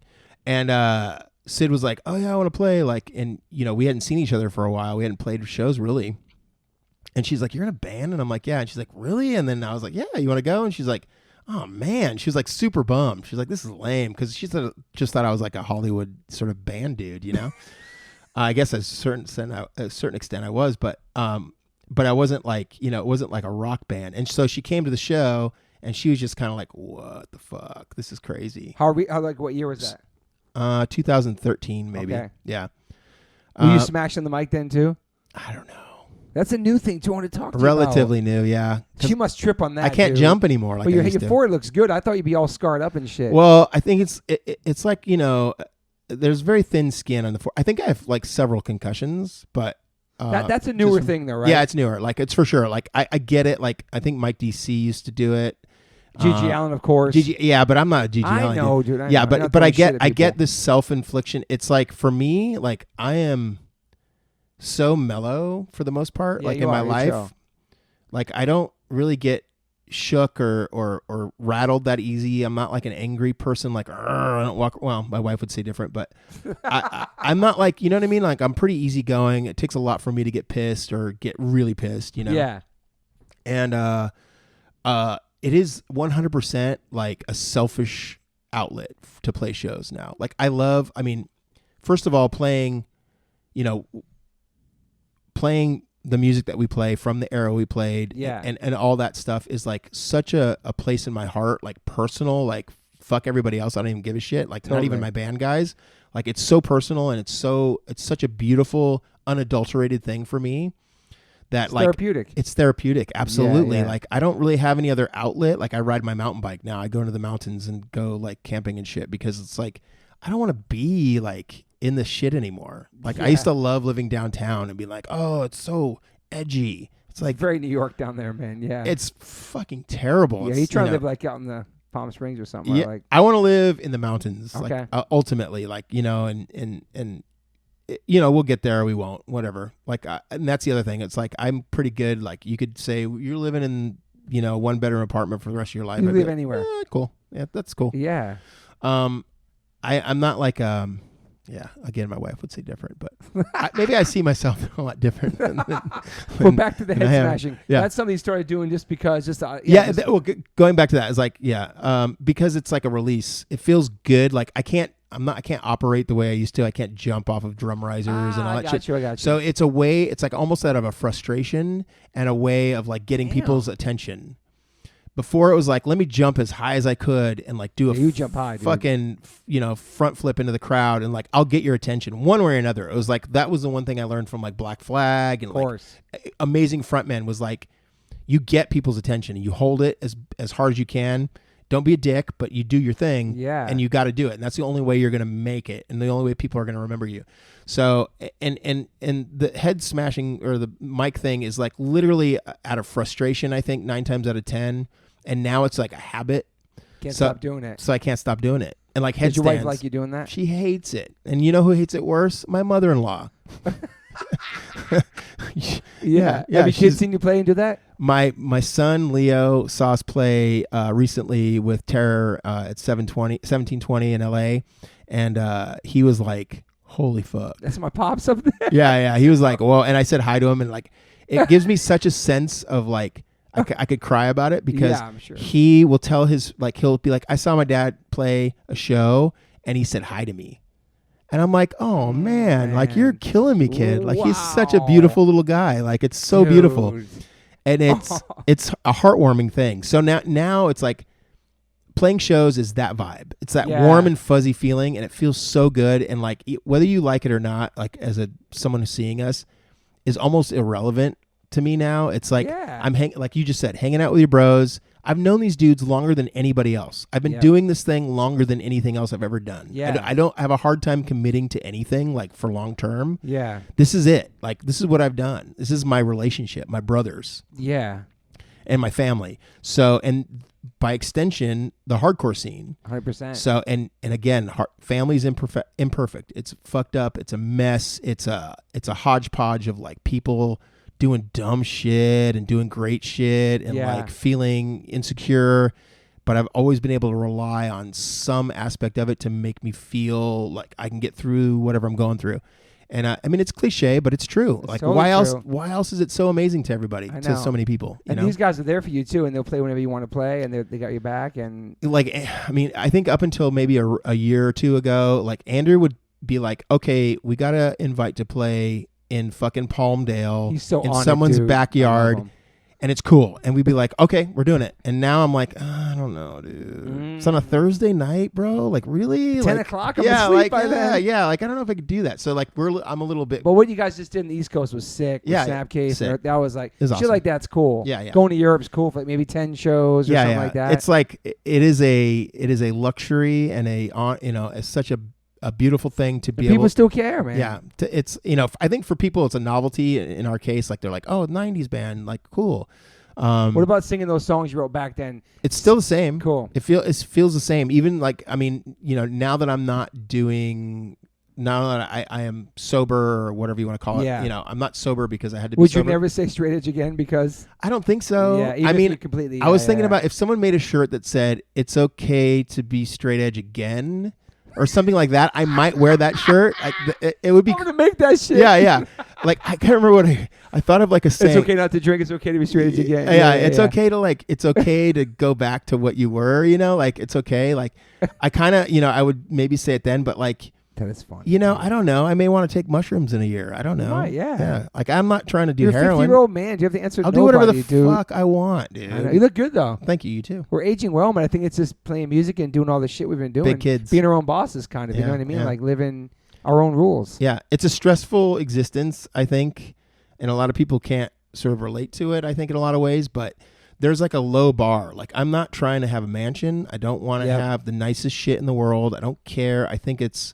I don't want to be obnoxious. I want to be low key about who I am, and I think I learned that from the music that I grew up on. Yeah. I think I learned that from my parents, and but even that is hard to fucking do right now, right? Yeah. Like that's the crazy thing is like even just trying to be low key. Low key is tough.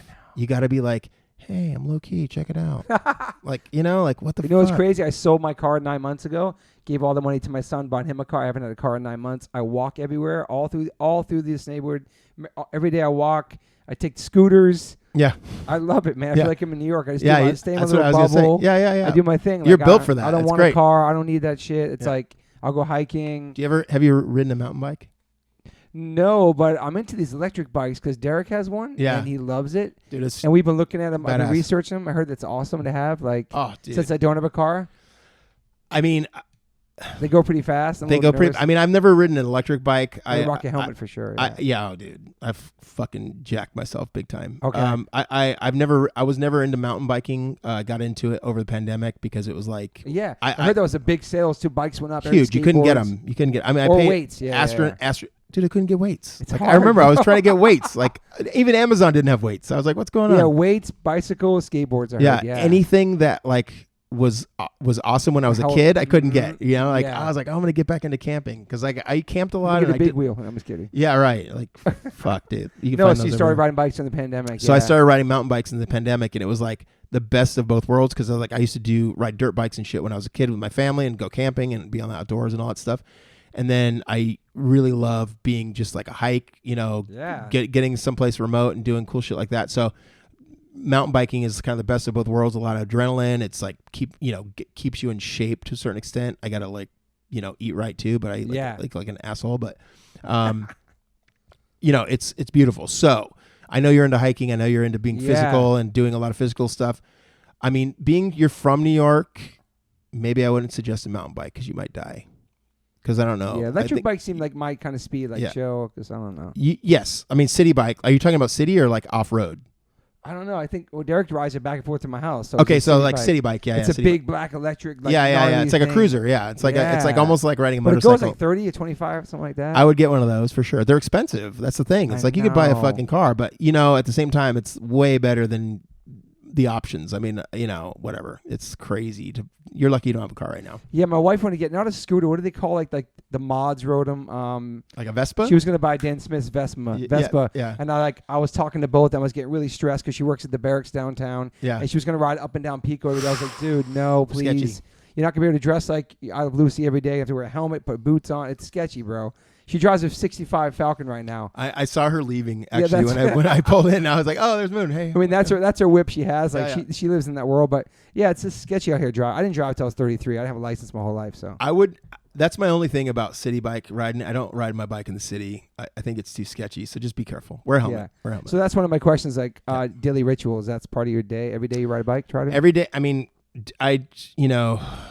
My wife and I share pretty equally in sort of the rearing of our children, but because my job is like, she works, I wouldn't say 9 to 5, she works from home, but she's on sort of like duty with her job like throughout the day. All day. It seems like a blessing to work from home. I'm like, oh, working from home seems cool, but it's like you're always like, tethered to like whoever wants to get a hold of you. It sucks. Yeah. There's no like hard clock out, right? And especially as she does, because she's like sort of a brand whiz, like branding and stuff. Yeah. So, but anyway, long story short, like I get up, I take care of the kids, or she'll take care of the kids. We'll make breakfast and, put the TV on for our 5-year-old. We'll watch some Tube, whatever. Feed our daughter, who's like 1.5, almost 1.5. Awesome. And then take them to school. I'd usually drive them to school. Like Georgia goes to daycare, and then Leo goes to his school, his preschool. And then I'll go home and kind of do some housework, clean up after the freaking whirlwind of a morning. I'm like, God damn, like what the fuck just happened? And then I'll just try to go for a bike ride. Get your bike time, your free time. I have like a window of like a couple hours that I'll allot myself, which is kind of weird to do. Like I never was like that, where I was like, I'm going to take personal time to go do this. And I'm like, I'm 50. I'm like, I'm going to do it. Time is so important, man. It's crazy. And we used to have so much more time. It's a thing. And also, I also equate it because like I'm used to playing in band and being on tour. Like that shit never goes away. Nah, dude. So you could not tour for 10 years and you will still have that like, I'm not just going to sit here in my fucking living room. Nah, dude. Like I can't just sit here and watch TV. I got to do something. And it's usually got to be something physical, I think, coming from what background we come from. Especially we're not playing shows as much, and that was our cardio. You atrophy. Yeah, you start disintegrating. I mean, my body is aches. If I don't ride, like I have very low blood pressure, which is crazy. Like I have the blood pressure of like a young man, and it's my doctors. Every time I go to the doctor, they're always like, "Do you ever get dizzy?" And I'm like, "No." And then, as of late, I start getting dizzy because my blood pressure is so low. If I'm not active, I get super dizzy all the time. Wow. So it's just started happening. I'm getting my first colonoscopy. I know you got one. I just got one. Yeah. Dude. Congratulations. I'm excited for it. I was so shook, but I did it. It was I'm into it. I'm okay. Like, tell me what's in there. I never been put under. That's why. So like that was the first like knockout. Did you go all the way under? Yeah. Oh, because I some people don't. I heard. Yeah, I don't. The spot that I'm going to claims that you're not completely under. I think you're not conscious, but you're not under, which seems weird. Because bro. I don't know. That's fine. It was amazing. Yeah. You're like, I've never had the best. That's the best rest of my life. And they made $1,000 off it because my friend Chappelle, I canceled 5 times on the same doctor, who was highly recommended by 2 of my friends who had already been there. So I was almost making them look bad. Yeah. And he's like, I bet you $1,000 you're going to cancel this next one. I didn't cancel. He gave me $1,000 cash. Sick. And my deductible, I hadn't reached it this year, so it actually cost me like $1,400. It's only cost me $400. So yeah. Perfect. And you're good. I'm clean. Yeah, I had 1 polyp. So the listeners, I never really talked about it because I posted about it, but I had 1 polyp. It was benign. That's it. And they said it was great from my age, 52, and interesting. And they scraped it out, and that's it. And I come back in 10 years or something like that. 10 years, yeah. I was so nervous. So just like the not knowing, you know what I mean? Like not scary. knowing, but you have to do it. Are you like a hypochondriac? Hypochondriac? 100%. Yeah, interesting. 100%. Why do you think? I don't know, man. I've been like that my whole life. I feel like I definitely need therapy, and I feel like me personally is that these guys get me these questions. Is that since my dad died, I was always scared of my mom dying, and I think that led to me thinking I was gonna die. And my whole life I've always been so everything. I'm like, oh my god, what's that? I'm like, but then I won't go get it looked at. Like, but I don't go online either. But you'll like do a stage dive head first into a crowd of fucking strangers, or you'll like. I'm getting better in my old age. Touring on a bus, like you know what I mean. You're more likely to. It's so weird. It's shit like that, like not know what's in my colon. Yeah. What the fuck? I waited. I was supposed to get it 50, and I'm 52. I waited till I was 52 to get it. My friend, my brother's got. You're fine. We all got it. Blah blah. But you don't do this. You don't eat meat. Blah, blah, blah. It doesn't matter though. Yeah, it doesn't matter. But I was happy. They were really happy awesome. about it. Awesome. I'm pretty. I mean, I don't want to do it, of course, but I'm like, it's our job. Yeah, you got to do it. Like, if I didn't have kids or if I wasn't married, I'd probably just be like, fuck it, I don't give a shit. Does your wife want you to do it? She's the one that pushes me to do anything that's like good for me. Which is pretty she's rad. Awesome. Yeah, I mean, she's rad. I mean, if without my wife, oh my God. I mean, my goal before her and I met was to like live in my car with my dogs. That was like where I was going. Wow.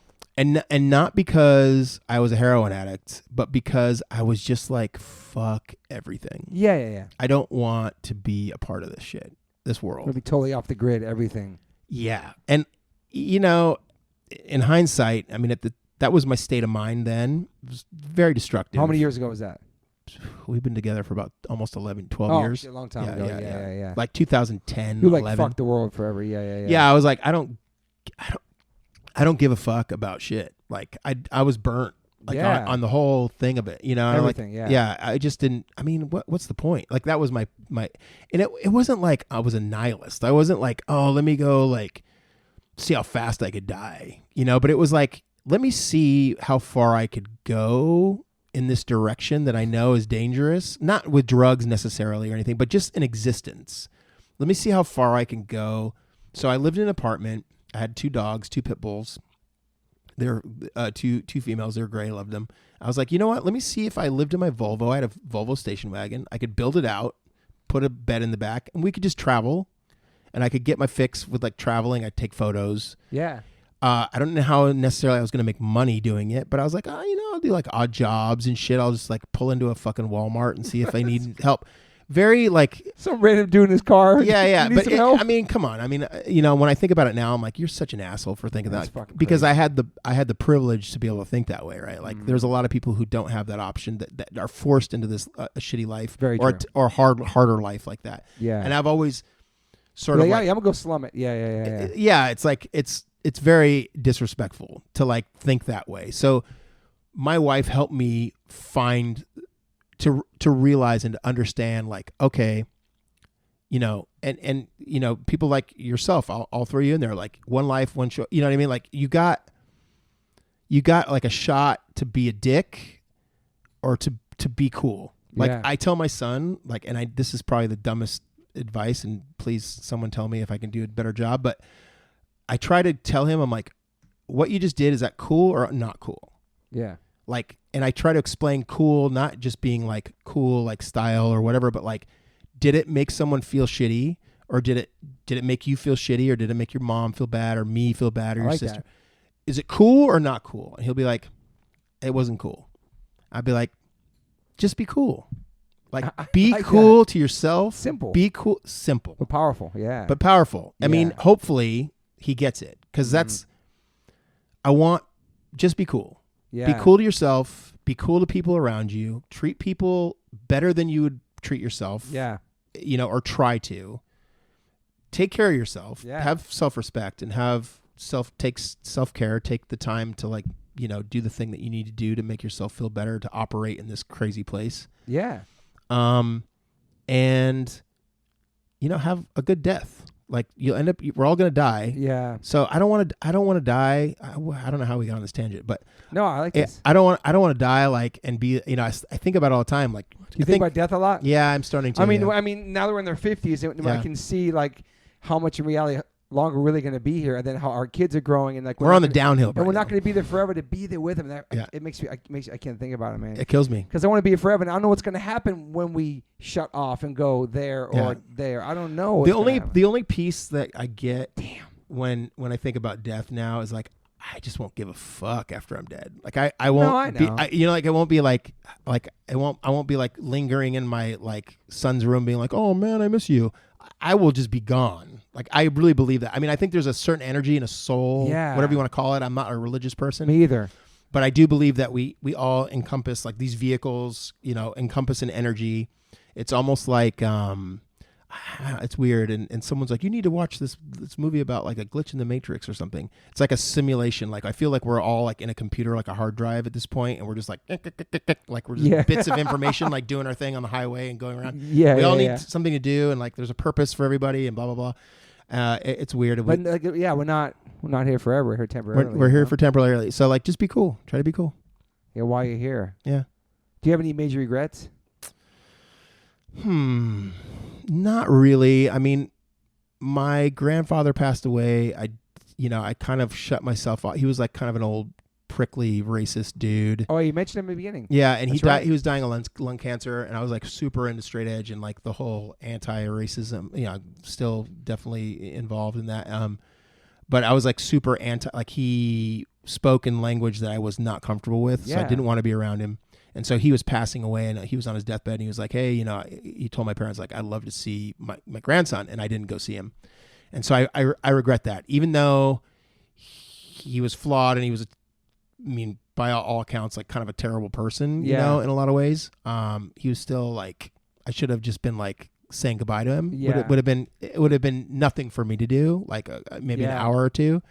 But it would have meant probably a lot to him before he passed away. So that's kind of lame. I didn't do that. Yeah. And there's a few things like, I wish I was better at like getting up and doing the thing that I need to do to get the thing that I'm supposed to get. I don't know. Yeah. Yeah, you feel unmotivated sometimes? All the time. Yeah. And it's not even, I'm not like I guess that there's a mild depression to everything. Yeah. In how I think, but it's just like, I don't know. And then I get down on myself because I'm like, you're in a place where you can sit and think that much. You're an asshole for not doing the thing that you're supposed to do. Or taking all that time to Like I'm sitting around going like, oh, I don't really care if I can do this or you blah blah blah blah. And it's like, yeah, because you're with a wife who like gives a shit and like works hard and like you work, and you've had the luxury of like doing the thing that has, played in a band and then knowing these people and it's all kind of happened and worked out. And it's like, I get bummed because I'm like, you're privileged enough. Again, going back to it, it's like you're privileged enough to like have done and lived the life you have. Don't take it for granted by just being like, oh, I don't really care if I am successful or not. Yeah. It seems so entitled, and I think we're all entitled to a certain extent. But I hate that shit. Yeah. Yeah. It doesn't matter how old you are. You shouldn't just like think like the world owes me. Yeah. Exactly. Like I was in a band, so I should have the best job. Like when I'm being a photographer, like you should get me a job because I was in a band. Yeah. Fuck that. But do you shit. feel like you're in a good place in your life right now at 50? I wish things were a little bit different. I think I wish I was a little bit more motivated in certain aspects, but at the same time, like I am super psyched on my kids and like doing that thing. And like my relationship with my wife and our dynamic isn't perfect by any means, but our work dynamic works, for lack of a better word. Yeah. And so our relationships are hard, man. It's tough. It's not tough. I'm a fucking pain in the ass. You know what I mean? Like I am, admittedly, I'm like not an easy person when it comes to like how I see the world, my judgment of things.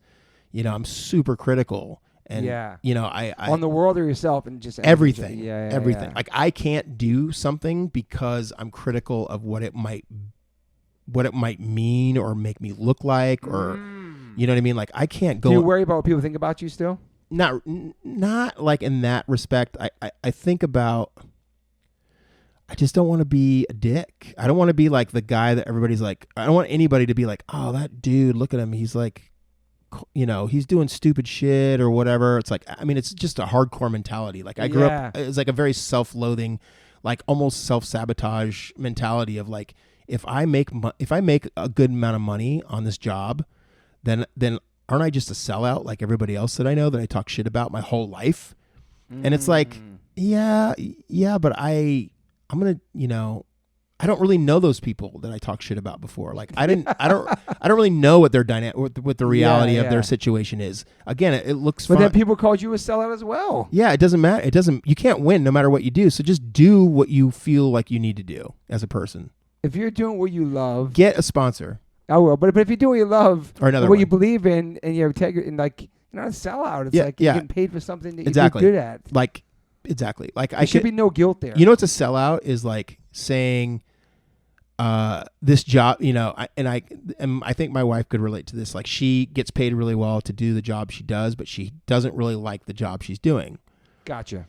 But she does it for her family. She does it for her existence. She does it but because she's not hurting anybody. She's not. Yeah, you know what I'm saying? Like, she's actually very conscientious about who she works for and what she does for them. So what brand she lines herself with. Yeah. So, and you know, but generally speaking, when you're trying to do good in the world, you're not going to get paid, right? Like that's generally what I've experienced. Like if you're passionate about. That's music, man. Yeah. It's fucking unless you're. Yeah, it's really true, man. But at the same time, the cool thing about pop music and like mainstream music now, like we mentioned Billie Eilish earlier, and I don't really know a lot of her music, but I kind of know her story, like her backstory. And it's like music in your bedroom, bro. It's super DIY. Fucking awesome. Still in the same crib they lived their whole life. It's like, so bitchin'. Like I am like 100% good for you. Yeah. You know what I mean? And like. People are, you know, I've always been so conscientious about being that guy that walks into a room, like, you know, when you've been in backstage, like, let's say you're playing a show and there's like a rock star walks in the room and they're acting like a prick, or, you know, I just never want to be that guy. Like, I was always so conscientious. I'd rather just sit in the corner and be like quiet than be someone who like drew attention to themselves.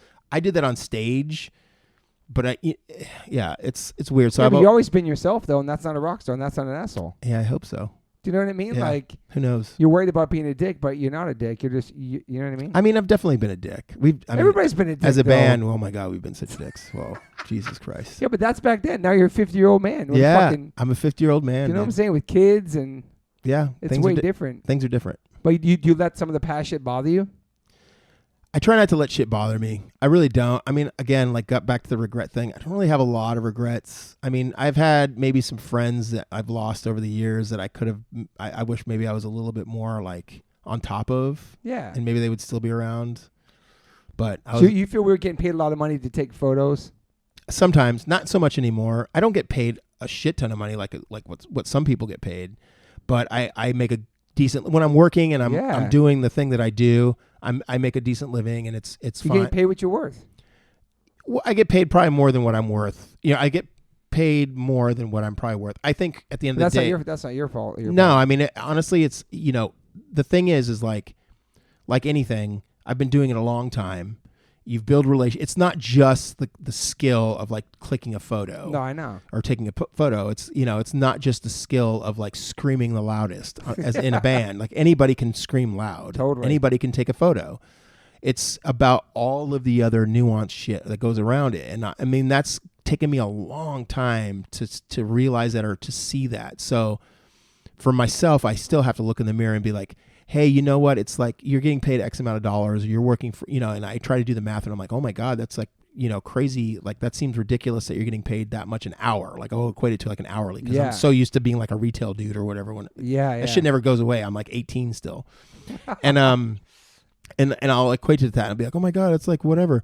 And then I think like, well, yeah, but you know, and then you have to tell yourself like, oh, you've been doing this and you've done this and you've put this here and you've put the work in here. Telling yourself why you're worth it. Yeah. And then you're supposed to walk in the room and be like, I'm worth it. You know, it's like, it's hard. I usually walk in the room and be like, how's everybody doing? They're like, who are you? And I'm like, I'm a photographer. Oh, cool. Like what? Yeah, because there's so many cocky ones, arrogant ones, right? Like photographers are lame. They're usually pretty lame. Yeah, usually pretty lame people. Yeah, it's a whole different world, man. It's so because it's bullshit. It's like at the end of the day, like I love doing it because I like the interaction with people. I like totally, you know. And it's funny because it's like a way for me to. It's kind of like being on stage. It's like a way to be sort of the best person that you want to be, like personality wise, or maybe outgoingness. You know, it's like I'm pretty nervous and like. You know, I'm much more of an observer, like in a room full of people, typically. But like if I'm on stage, it's like I'm supposed to be the guy that's doing the thing, like yelling. So I'm gonna do it as fucking great as I can, you know. And it's like it's awesome. And so photography is kind of the same. Like I want to be as good as I can at it. But you feel the most as yourself probably on stage than anywhere else in the world. Yes. Yeah. Free, just everything, man. It is literally. It's hard to explain it, man. It's like no other feeling. Yeah, it's amazing. It's pretty cool. And it doesn't really. I really can't see it change in like the fun and the feel of it, unless you have total hatred for your band, which you shouldn't be in a band with people anyways if that happens. Yeah, I mean, it sucks if you're in a band where you don't talk to each other. People do that, man. Like different dressing rooms, different fucking buses. Like, yeah, sure. It's crazy. I've bro. seen it. I've been around it. I've I mean, at the end of the day, it's like anything you love, it becomes a job, and it becomes a job. Yeah. Like you can still really dig. I mean, so that's kind of like going back to. Well, they say that if you love what you do, you never worked a day in your life. Right. But is that true? I don't think that's true. I know. Because I see people who do what they say they love doing, or at least they say they love doing it. It looks like they love doing it, and they seem pretty miserable outside of it. There's a lot of people like that. Mm-hmm. Sucks. It is crazy. And I mean, that's kind of how it felt in Strife after a while. It's like, oh, you have to go do this interview for a radio. I don't want to talk about myself, or I don't want to talk about the band. Like, I just want to go play a show. Yeah. And so I was like, I don't want to do that. It's kind of lame. Like, yeah. To like, oh, hey, we got a record coming out. Like, yeah, go check it out. Go promote, just doing that whole thing. New record, new cycle, all that, dude. It was like the shit, like the rock. It was like the industry side of it. I didn't want to do that. SoundScan. Yeah. Oh, bro, first week sales. What's your publishing deal like? What? All that shit. Yeah. That's the part that ruins bands, the business part. But people like Victory were like, yes, we love that mentality. Yeah, that's a different. Yeah, a whole other thing. Damn, man. Yeah. Well, fuck, man. Let me try to think. I'll got my notes on here. We covered so much. Yeah. One of the questions. Yeah, I answered that question. Hang on. Look at my stuff. We already talked about optimism and pessimists. I know what you are. You're in the middle somewhere. You're positive. What did you say? You're positively negative or negatively? I'm like a real. I guess you said it better. Yeah, I'm a realist. My wife's a realist too. Yeah. I'm a realist. I'm like, like I believe that ultimately people can do good shit, but I'm pretty confident they're gonna be bad. Yeah. It sucks. Yeah. Like most people, are gonna let you down. It's about expectation, really. Yeah. I mean, that's really what it's about. It's like if keep your expectations low. Yeah. Like my motto growing up was always never excel. Be good at what you do. Be really good at what you do, but never be the best. Because the best is you're always gonna fall from best. But if you're really good, you can always be really good. Damn. So that was always kind of my mentality about it. And I think expectation with people, like, sometimes people are like, how could you be friends with this person or whatever? It's because I don't expect much. Like, you know what I mean? Like, that's a great point. Sometimes, too. Like, like who do I really expect to be everything that one might think of a friend or a family member? It's like I can count them on one hand. Yeah, it's true. Everybody else, I'm cool. Like you did some fucked up shit back in the day, but you're cool now, or like whatever. You've made amends, or you've tried to be a better person. So people can change. I'm gonna let you be a better person. Like, why am I gonna hold you down or be like, oh, you did something lame in '97 when you're like on tour with it? People hold grudges like that, dude. It's a heavy bag to carry. It's man. too much. Life is too short to be worrying about other people's bullshit. I know. Do you have like a top 5 of any kind of artist or anything, like favorite inspirational? I mean, right now I'm really into Blast again. The Power of Expression record is amazing. Damn, I love that record. Oh my god. Do you listen to new shit too? You keep your ear to the street on new shit? Not really. I try my best. I try, but like, I mean, I always defer to Andrew, and he'll be like, "Oh, check out this band." Yo, he knows what's up. He's like, he's insane. He's kept his ear. He's like the West Coast Scott Vogel. Yeah. They're both super like. Yeah. It's all. I love it. I respect it, man. It's cool. I mean, I mean, he loves it. Yeah. And it shows, and it's like, it's not bullshit. It's not. He's just so down. They love it and live it. It's inspiring. It's dude, Berthold City. That new record is fucking phenomenal. No, it's sick. I listened to it. I was like, Andrew. Video. Yeah. And it's fucking great, dude. The record is so good. It's like everything that I want out of a hardcore record. Like, and none of the bullshit. Yeah. It's perfect, I think. It's like, for me, it's like a perfect sounding just the record. name is from that Varsity font. Like yeah, it's so funny. So sick. Who never thought about that? I know. He can think about that. It's awesome. He's a whip. So you listen to mostly older shit. Nothing. Hey, I listen to. I mean, if I listen to Integrity, I listen to Sick of It All. I listen to Agnostic Front. I listen to Use It Today. Some more harder shit still. Yeah. Yeah, I love Slayer. I still listen. What to is Slayer. something that people listening will be surprised that Rick from Strife listens to? I don't know. Grateful Dead. I love the Grateful Wow. Dead. Yeah, I just saw them. I was never into them. I hated them. And then, at 49 or 48 years old, I was like, oh, Grateful Dead, fuck them. Oh, okay, cool. So they're cool. It's awesome. Well, the thing about them that got me fascinated was the aura, the thing that. Yeah, dude. Because they all that. Yeah. Everything. Well, the crowd, the fanaticism. I'm like, so many people are into them. Why? Why have people dedicated their life follow them around. To follow them. You're an 80-year-old, literally a 7-year-old dude, and all you're talking about is dead. Like, what the fuck? What is it about this band that started it? And that's really what kickstarted it. And then I started watching documentaries, and I started doing a little bit of research on them. Because, like, I'm fascinated by what makes, like, group mentality, hardcore, the same thing. What makes these kids all like, well, tomorrow we're going to wear baggy pants. Yeah. Everybody's going to be wearing baggy pants. Yeah. And then, but we're individuals. And, so human beings are fascinating, right? Yeah, like, that's a good point. But keep your arms at arm's distance. I always tell my wife's always like, you keep everybody at arm's distance. And it's like, yeah, because you're. So you went and checked them out and they're awesome? I went and saw Dead and Company, which John Mayer is like the singer or whatever now. And it's like, what? I was going to hate it. Oh, dude, you got to give it a chance. I like him. Yeah. Yeah. I mean, it was, I loved it. It was fun. We went and saw him at Dodger Stadium, and then I drove up to see him in the up near the Bay. Damn, traveling. I'm on the bus, baby.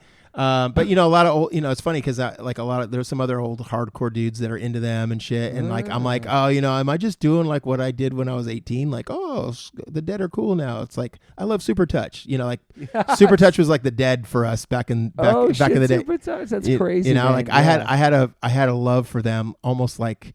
Damn. It was like, people were like, whoa, what about, I mean, people love Super Touch, obviously. Totally. But I loved them. Like the first time I saw them, it was so like different. Yeah, it was awesome. I mean, it was just groovy and soulful. Yeah, it was just, it was like, it was as moving for me as it was like seeing, the most pissed off like hardcore band too. It was like, it was like a spiritual vibe. Yeah. Shout out to Mark Ryan, man. He was on another level back then with that. Totally. I mean? Absolutely. The whole band. Earth is Flat? What was it? Yeah, it's a great record. Yeah. Oh, it's so heavy and awesome and beautiful. Damn. Sick. Also, a shout out to MDC and DK. You mentioned earlier, like so many of those songs that they were singing about back then is happening right now today. Absolutely, still. Yeah. And like just MDC with everything, man. I remember that song. I remember when I first through school. Yeah. I still listen to that song, and I'm like, that song is now. In the USA, gotta take a chance. Stand up, take it free. Yeah. Wow. Call us land of living. Trying to make down to me. Yeah. I was like, dude, Corporate Death Burger, Ronald McDonald. Yeah. I mean, some of it was like too. Like, I've always been into like rhythm and shit. Like I think that's why I remember, because it felt like it was the most. I remember. Yeah. It had like I don't know. Like there was certain aspects. Had about a flow to it. It did. Yeah. It was different than the other ones. Like that's why I love Descendants. Because it's melody. Yeah, it's beautiful. It's beautiful. Like I'm an emo kid at heart. Like 100%. Like I like to cry. Nice. I cry at commercials and shit. Me too, bro. You fucking kidding me? Yeah, we're Sour sensitive. Grapes when I get the time. Oh yeah. Gorgeous. Dude, so you loved all the pop shit too, like the melodies. Not all of it. I liked the shit that was good. Yeah, Descendants were the kings, though. King. Man. I mean, no one can touch him. I love Jawbreaker. Do you like Embrace? Of course. Yeah. Amazing. Dude, that record. I still listen to it. Still, I get emotional listening to it. I mean, I get in arguments with people about Fugazi in particular. Like, oh, Fugazi's like. I mean, they're still. I still get goosebumps with Fugazi. It's probably my all-time favorite. If I had to choose one band that symbolizes all of what I love about hardcore and like diversity in music and all that stuff Community, in hardcore, everything, is probably Fugazi. And then people argue with me or whatever and blah blah blah. But I think it's incredible, man. Incredible. Yeah, everything. Just the energy, the songs. It's awesome. It's awesome. You can't fuck with it. Live, you cannot fuck with them. Like, in my opinion, no other band has ever been as good live. So you put that's one of your tops. Yeah, top. Yeah. Damn. What about like a harder hardcore band? I mean, Judge, Sick of It All. Like any first record from any of those. Were you a big Minor Threat fan too? Yeah, of course. I mean, yeah. 7 Seconds. Yes, of course. Yeah. Amazing. All the melodic records I love the best. I mean, any of the bands that like it's weird because in the 80s, like a band like 7 Seconds, there was like it was a following. Like there was people like it was a thing. Like the shows were big. Yeah. And it's like they would play and it was like it was a gathering. It was DIY for sure, obviously, but it wasn't like oh, I'm gonna go see 7 Seconds in someone's backyard. Yeah. It was like, I'm going to go see 7 Seconds at the country club, and it's like a cap. There's like a capped room. It's like they filled the room, And I feel like that is hard to do nowadays. Like maybe, certain bigger bands can do that, but it's a beautiful thing to see a band intimately, you know what I mean? Like be right there on stage, right there they're playing on the floor and you're right next to them. It's like kind of a magical thing. But there's also something super awesome about seeing a band like 7 Seconds or Descendants or whatever in a big room with like a lot of people. It's like scary and like, you know, you get to like see different people and meet different people, and it's kind of cool. I just saw 7 Seconds at the Palladium with Circle Jerks. Yeah, sick. So sick. It was insane. Kevin sounded so good. Yeah. Crowd was incredible. Whole crowd singing 99 Red Balloons. I was like, what year is this? It's gorgeous. 2022 with Negative Approach at the Palladium. Like, who would have fucking and those thought? guys in their 60s, man. Yeah. Killing it's it so too. Inspiring. Sounds Vinny so good. Stigma too. Like these guys, like they're so inspiring to me. Man. Andrew Klein is the West Coast version of Vinny Stigma. All right, that's what I'm gonna say. Not way different age, but yeah. Well, but wait till Andrew's like 60 in his 60s. You'll see. He'll be the same. He'll be the same. Shout out to Andrew Klein too. Shout out to Andrew. He always Klein. smells so good. I have to always say that. He's a beautiful man. He's a beautiful man. Yeah. Well, thank you for being here, man. I'm gonna fucking smash these cookies. A lot of fun. Yeah, I appreciate you, man. I'm glad you didn't flake and say you had diarrhea because this has been great. It really.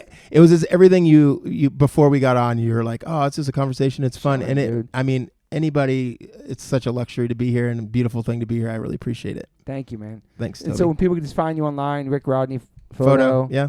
Yeah, and then are there some Strife shows coming up? Talk shit. Not really. I mean, we have a show we're playing with. We're playing up in Canada, like in August, I think. Oh shit! Okay. Do you want to play more shows? Or just I would like to play more shows. I mean, now that pandemic's kind of chilled out, I was super gnarly about it. You know, both my wife and I were like very like hermity. Like we were locked down. Yeah, too, it was a great. I mean, I love a good lockdown for sure. Like I don't have to go anywhere. That sounds rad. Yeah. But now you're ready to go. I would like to. Yeah, I think playing shows is again. It's like I'm not going to be around forever, so let's try to get it in while we can. Not that we didn't appreciate it, but I really like. I'm like, damn, I can't wait to play. It's it's such a new feeling, man. You know what I mean? Because you when you can't do it, because at any moment, H2O could go play a show. You could be like, hey, you guys want to play next weekend? We'll fucking do it. We'll call any club anywhere and just go play a show. Yes. Whether it's quote unquote successful, for Strife to do something like that or not, it doesn't matter. We could call anybody and be like, hey, can we play a show in a couple weeks? And it could happen. Totally. But when you can't do that, dude, you're like, oh shit. I want to do it. That's like, damn. And music was at the very bottom of the totem pole of all the essential stuff. Yeah. Like music, everything was. Absolutely. They never mentioned it once. I was like, when's this coming? It was. Yeah. And there's so many, and it's funny, it's ironic because music really is the thread that keeps everything moving. It's very essential to the heart and the soul and everything, man. It connects people, everything. Maybe that's why we're all fucked up right now in this world, like in this country and shit. And things are going so south and so sideways. I know, man. We just got to get the music back. We're going backwards, man. Yeah. I mean, like, at Mach speed if we keep going. Do you spend time on the internet? Like, do you check your messages? Do you read comments? Do you yeah, I do. I mean, caught up in it. I try not to because like I mean, you could just drive yourself mad trying to keep up with the everything. That's so cool, man. Yeah, it really at the end of the day, like, does it make you feel good to like be in this place in this social media world? Not really. It's a different world. Yeah, it doesn't. I don't really feel good after like I feel like I need to take a shower sometimes. Dude, I feel good now, and that was 2 hours off our phones just talking. Yeah, and that shit doesn't happen no more, dude. I know. It is really happen no more, and you never win an argument on the internet. It's good to promote things, your shows, things, the podcast, things you're doing. Yeah, it's useful. There's some positive things on there. Yeah, for sure. But there's like a lot of like, just shit that just like. And now it's just like a way to sell you shit, and it's ugly. And there's all kinds of weird algorithms and all this weird stuff that you have to like follow. Which I don't. Oh my God! No one likes my photo today. What am I going to do with my life? It's like you're going to keep a lot on of pressure moving. for children. Yeah. Just all that. Our kids are only going to know that. You know, we grew up without that outside. It's such a beautiful thing, man. I know. I mean, I wanted to see Max because I wanted to pick his brain about like how he's dealing with like reality of the world because he's like in it and he's a handsome fella. He's like, with an agency now, right? Yeah. As a photographer, I mean, I know the agency he's with. I work with them. But he's doing that surfing and modeling, and but he's a fucking solid kid because of his background and how he grew up. Thank you. He stays outside. Like he's never played video games. He's always either surfing or skating. Amazing. He really loves California, and he's outside. I'm really lucky for that.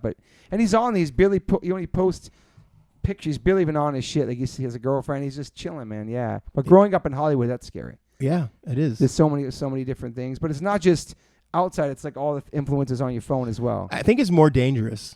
Because kids are getting bullied on their phone. Yeah. Back in the day, it'd be face to face. You go home. Yeah, you scrap it out or whatever. Yeah. Now it's like texting you while you're at home, bullying you on fucking Facebook. I can't even take a shit. That's scary, dude. Yeah.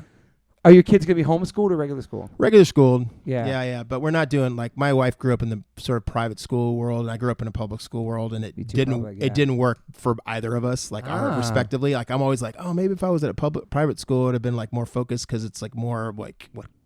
But it's all the grass is always greener. Yeah. So we're gonna just try to bring them up like-minded, like the school ethos. Like ultimately, are you inclusive, or you know, and that kind of thing. The values that we look for in our friends and in the people live your life. how we live our life is, if the school reflects that, then I'm down with it, and we'll let it ride as long as he seems happy or she seems happy in what they're doing. And life isn't perfect. There's going to be bumps in the road. You gotta have bumps in the road. Yeah. But we'll see. Yeah, so my son was yet to be seen. My son was in Larchmont Charter. It's like a lottery ticket. Yeah, I know it is. He was in that most of his life, and he gets carpooed to school, and it's kind of like this little bubble of a world. Sure. And it's really wonderful and amazing. But when he was about to have to go to the high school version, my son came to me and my wife was like, hey, I want to go to a school where there's bullies and there's lockers. Sick. So we went to Hamilton High, where the Interrupters all went to school, where Nipsey Hussle went. It's on I think it's on Robertson, if I'm correct. But there's a music program. I know. Sound lab. Yeah. He learned how to read music. Changed everything for him. Sick. And it's like all different kids from all around the city. Like, right. I was so proud of him, even like want to make that move because it was so hard to get in that fucking charter. Dude. I know. And once you're out, you're out. Yeah. They're like, oh, you don't want to be a part of the club? Then later, dude. And he experienced bullies, but he never got a locker. But that's something he wanted to do. I was like, yo, this is like real. Get him a locker. You can get him a locker. And he was like taking a scooter to school. We were dropping him, and then he graduated virtually on the fucking computer. And anyway, but yeah, it's crazy. That's crazy, yeah. But yeah, man, I'm glad he wanted to do that because the charter schools are awesome, but it's just I don't know. It's almost like a private. It is a public. It is a bubble. It's a bubble of oh, what do you mean? Like everybody loves wants marriage equality, and everybody wants this, that, and the other. Yeah.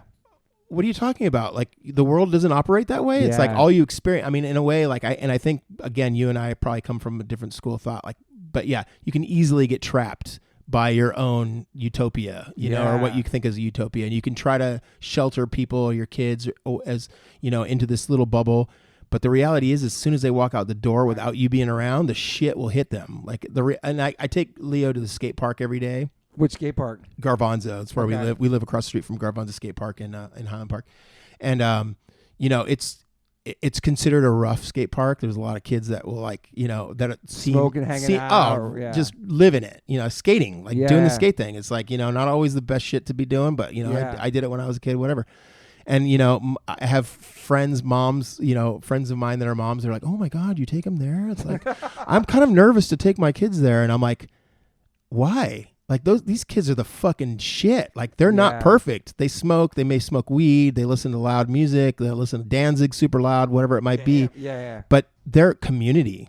Like they got each other's back. Totally, 100%. And maybe their parents don't have their backs, and maybe they have a fucked up existence, and maybe this shit is not perfect or whatever. It's true. But there's beef.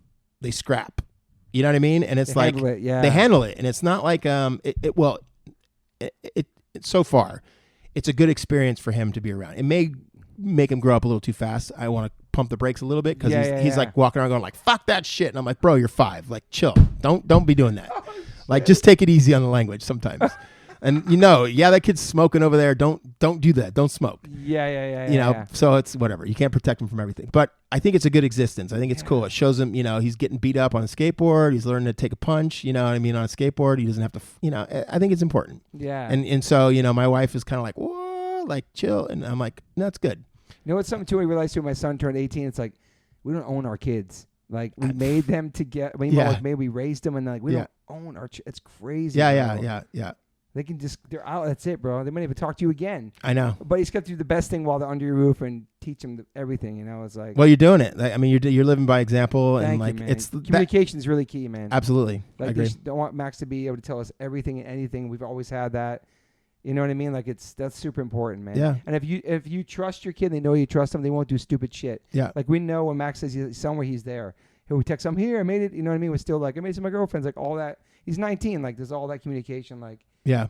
And that's so important. I mean, that ultimately is probably the most important thing is like being able to have that trust You know what I mean? Because it's difficult. It's fragile. It's easy. Our own egos get in the way. You know what I mean? Like we want our kids to be who we think they are supposed to be. Yeah. That's not their job. I know, man. They're not supposed to just be like, hey, I want you to be into hardcore and I want you to be into. My kid's probably gonna grow up and love fucking Britney Spears or whatever pop band. Like that's cool. Max doesn't even like hardcore. Like he likes Hazen Street because he was around during that time. He loves that. Yeah. He loves Mad because he loves Uncle Freddie and Hoya. But he's seen them playing, loves them. Yeah. But he loves like straight like black metal and death metal. That's crazy. He likes crazy shit I never even heard of. He's turning me more extreme than like exactly. Like Moon's like, what music could this kid possibly bring? That's not music. Yeah. Like you know what I mean? Like rockabilly hip hop. But then he found like.